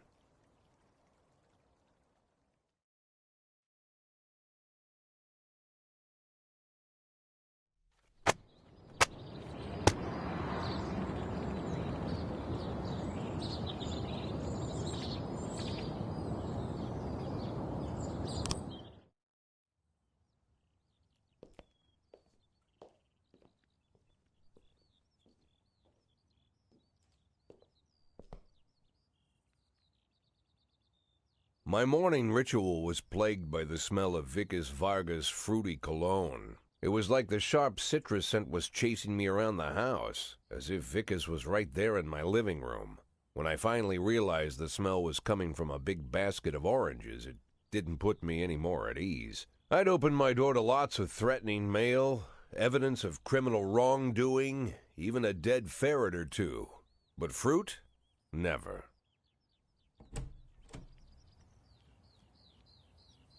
You the fruit guy? Excuse me? Was it you that brought the basket of oranges? Nah, it was here when I arrived. Fine.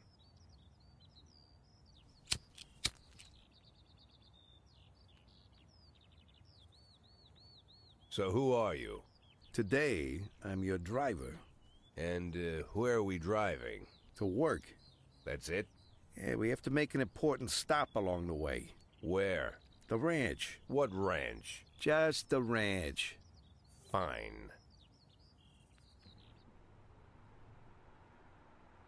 The morning seemed surreal, and I took in the magic. Why wreck it with meaningless chatter?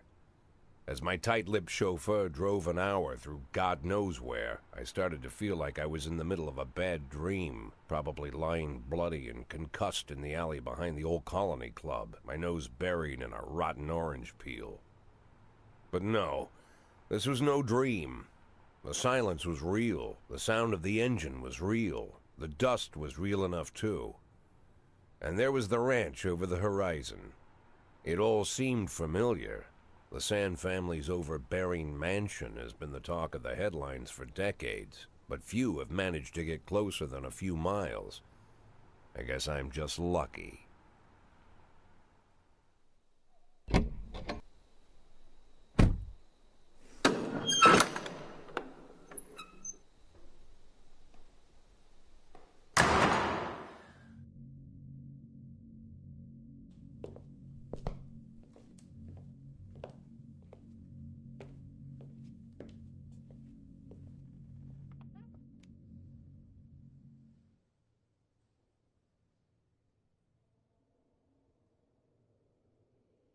I didn't know you took private meetings, Mr. Sand. Only if I expect good company. I'm surprised my company ranks at all. Today, yes. Today is a special day. So it seems.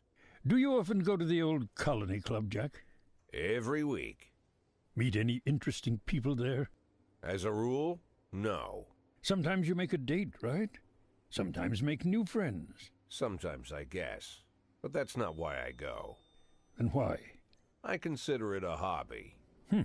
A hobby. Do you know anything about my hobbies?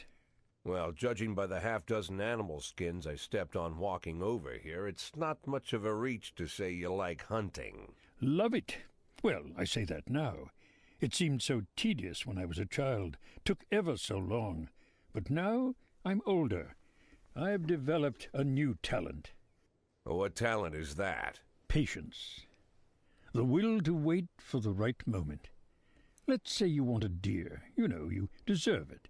You've even decided what dishes its meat will go to and where you'll mount its horns. But to get that deer, you've got to wait. To sit in the bushes and stay nice and quiet. Professional hunters will tell you that the hunt is a rare craft. There are many rules. It's shrouded in mystery and ancient skill. Well, that's all complete nonsense. To get a deer, you just sit on the sidelines for a long enough time, pinpoint the moment when it's finally time to shoot. I learned the talent, Jack, but not like you, oh, Jack. You truly are the master. I don't understand. Oh, come on, Jack.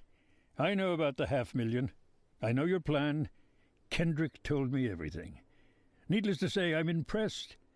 While some people learn to hold their breath for minutes on end and not to rustle the leaves too loudly, why you decided to just become the foliage.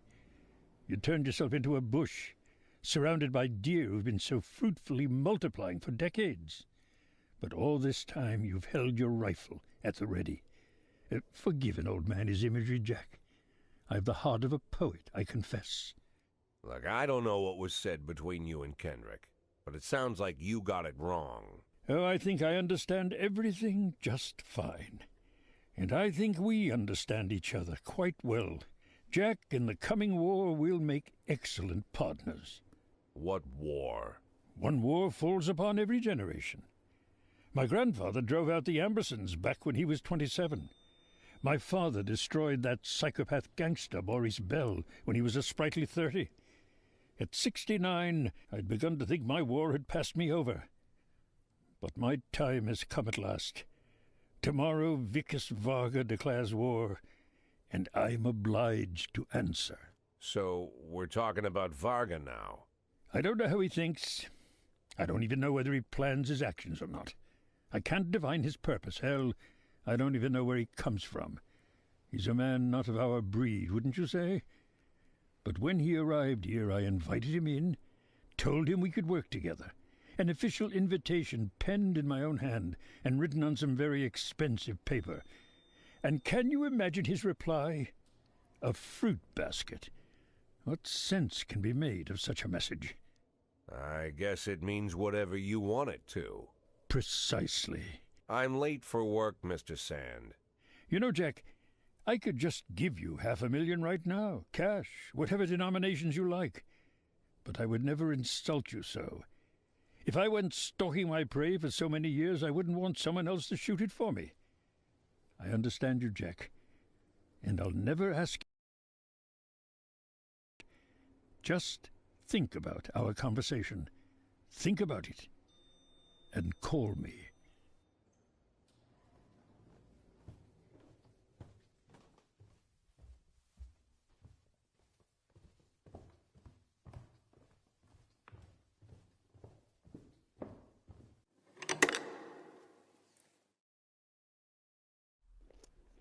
All right, I know he's a bad guy, but that guy kind of went hard. Kind of spoke Like some I sense. said, it's a whole new life, and I've had to give up some old habits. One of them, keeping away from things that don't concern me. Now I can't afford the luxury. This spotlight I'm under, concerns is all I got.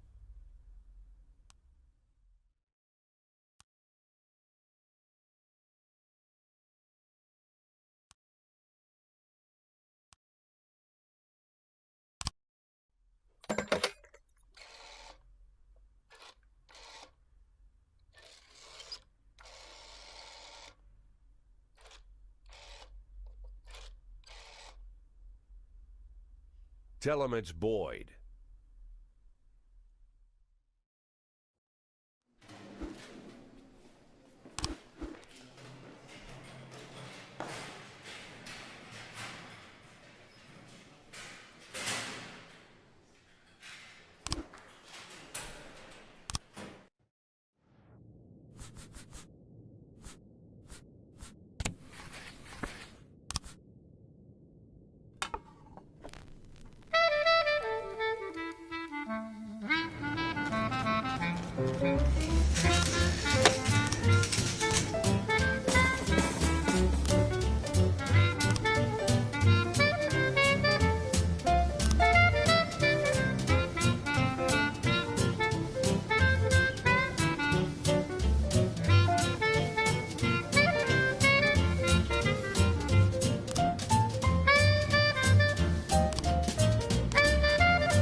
Sweet ginger green, that is for danger, so I'm told. I know just what they mean. Gotta be bold to hold sweet ginger green. She's sweeter than Sue, and Georgia Brown beats Lulu too. When she's back in town, now she can shimmy like Sister Kay. She's a dancing queen, fit for a king, swing sweet ginger green.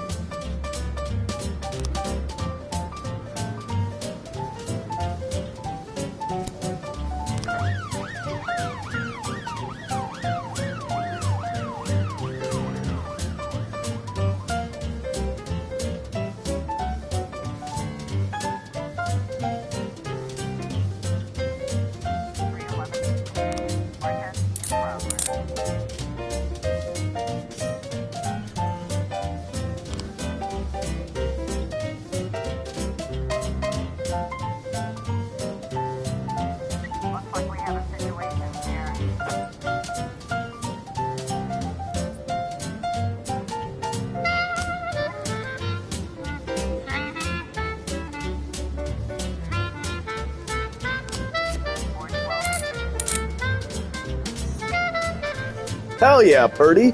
Good fucking job.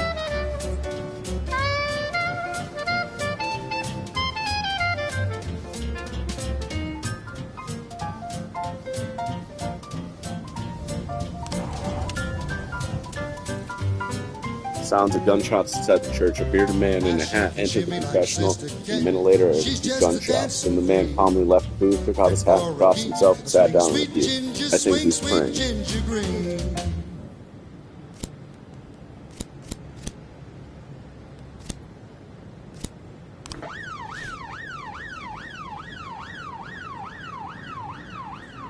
That might be overboard with all four of them. And SWAT.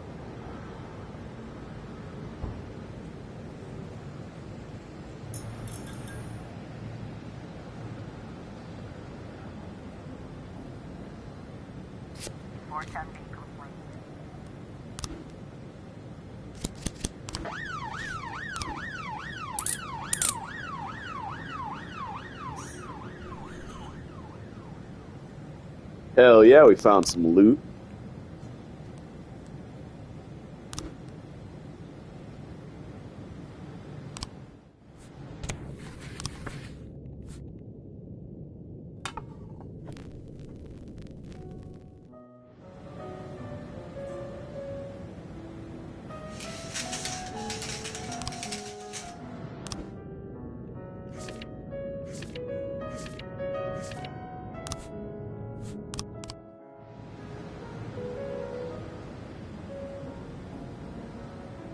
Easy day, boys and girls. Easy day.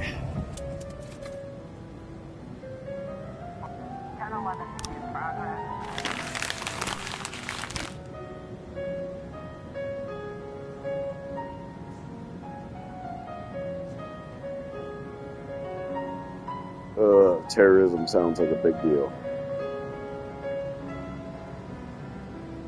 Send anybody but Purdy.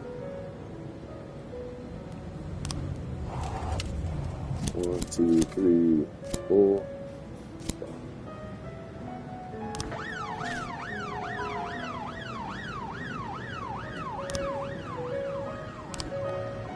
Frames, that doesn't make any sense though.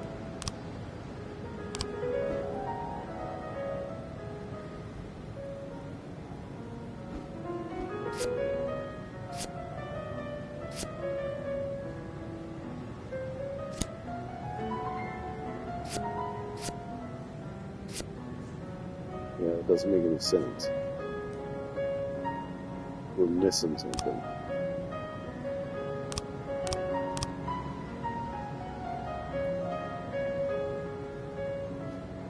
We're missing something there.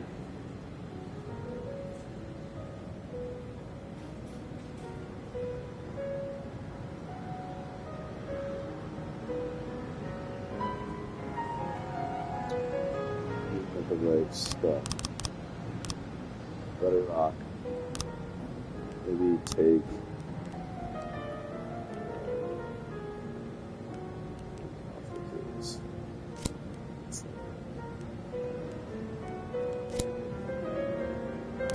Should work for us.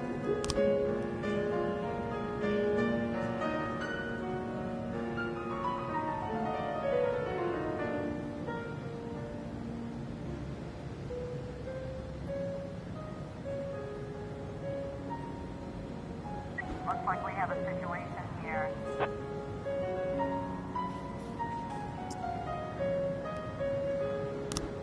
Gentlemen,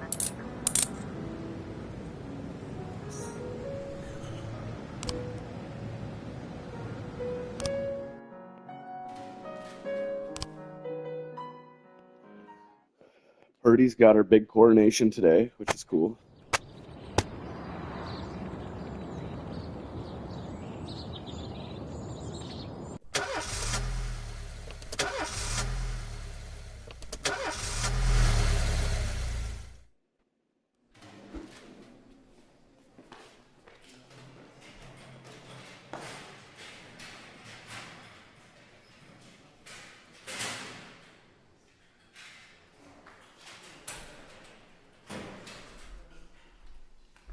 No, I don't give a fuck if your mirrors. I don't give a shit.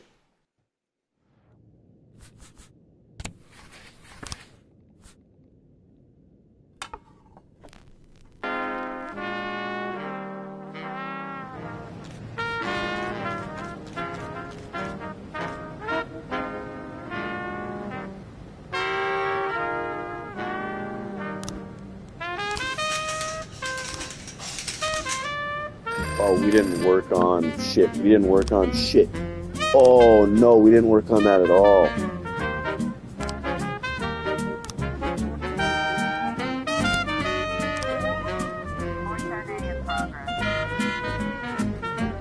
We didn't work on that at all. Oh, hopefully it doesn't cancel the whole thing.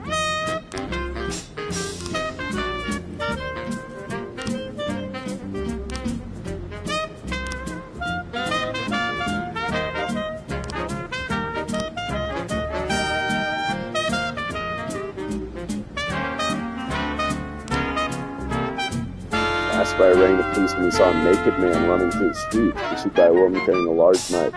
The woman was shouting, "I'll got you, you fucking..." I can't say that. Well, I can say it, but I choose not to.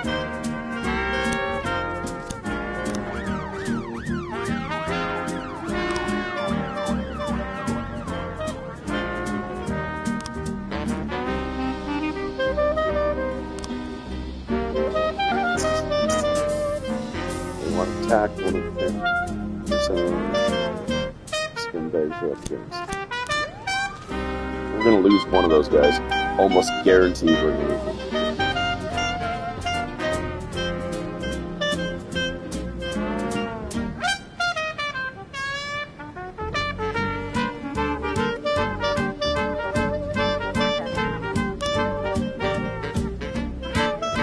How many detectives? I don't have any detectives.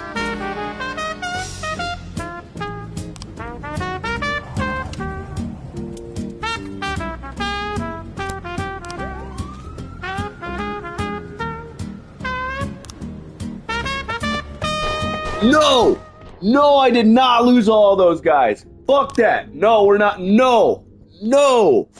No. No. No. What the fuck? I am not losing all 3 of my best fucking ones. No. I'll restart the game infinity. Fuck that. That shit ain't happening, dog.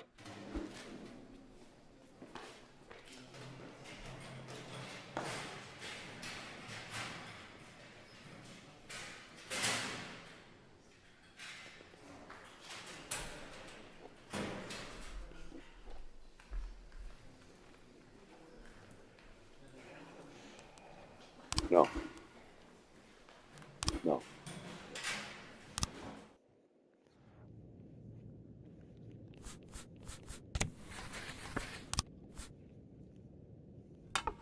We need some suture.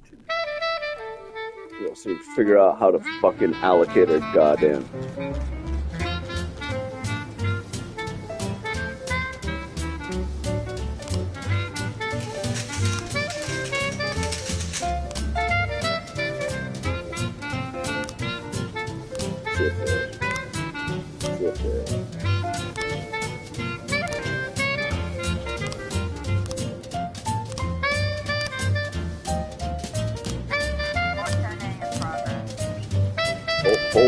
Hold your tits.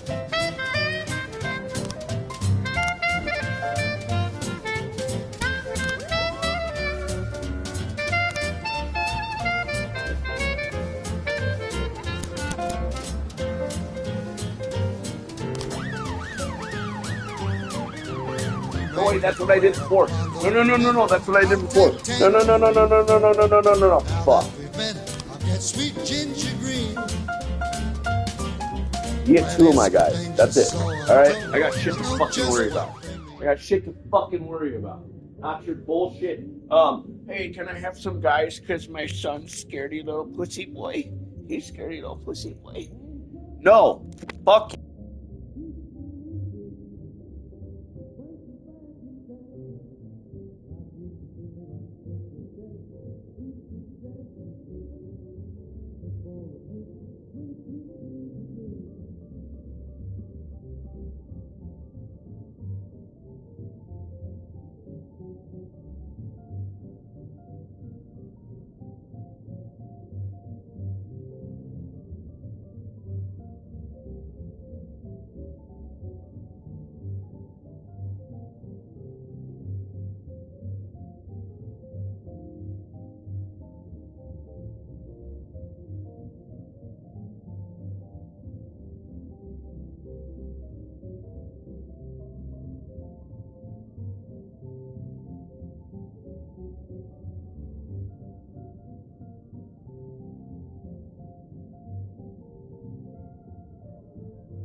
She can shimmy like Sister Kate. She's just a dancer. Yeah, we 100% lost it. Fit for a king. A swing, sweet ginger green.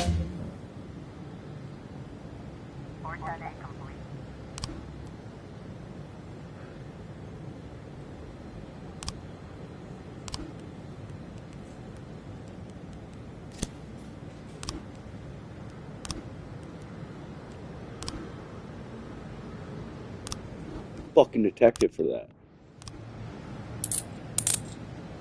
Oh, we got him. Oh, thank tits. Thank tits on a log.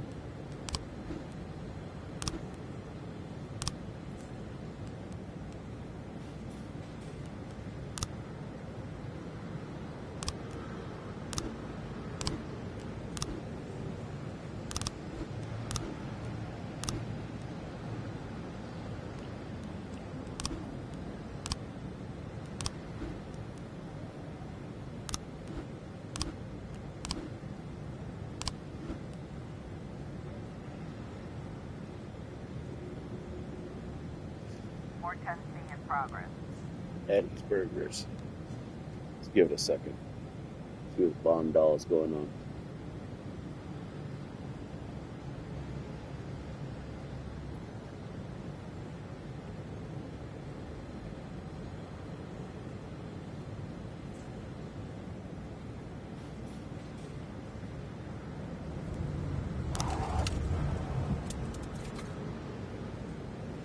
Shooting at the other customers with a handgun. Nope. Move. Move. Move. Move. Move. Move.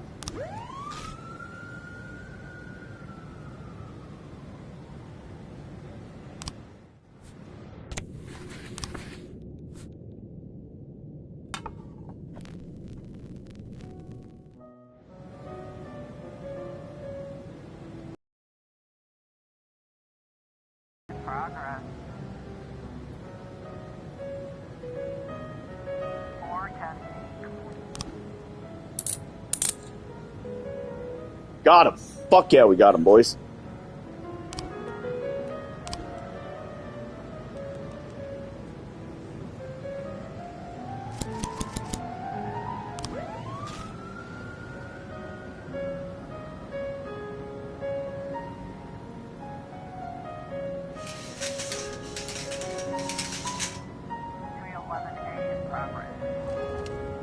Give it some time. Give it some time. We've got a situation here.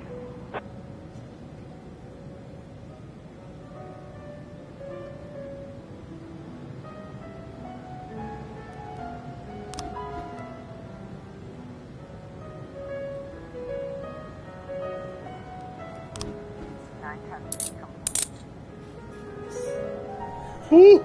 Hoo hoo hoo!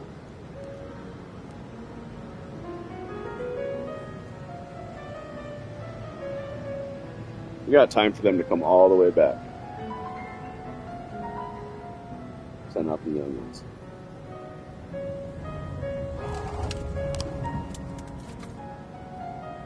Hold up, I have to do a Trump impression for a friend. Hold on.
bundle's probably nothing, honestly. It's probably a false flag.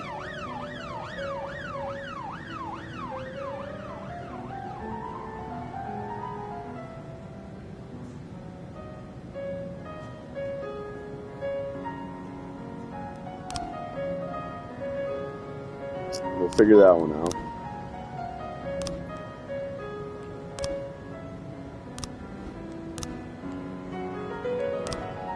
Have to leave that till tomorrow. I don't know what else to do because I can't send nobody. I was trying to raise TN1, Sergeant Soft Spot.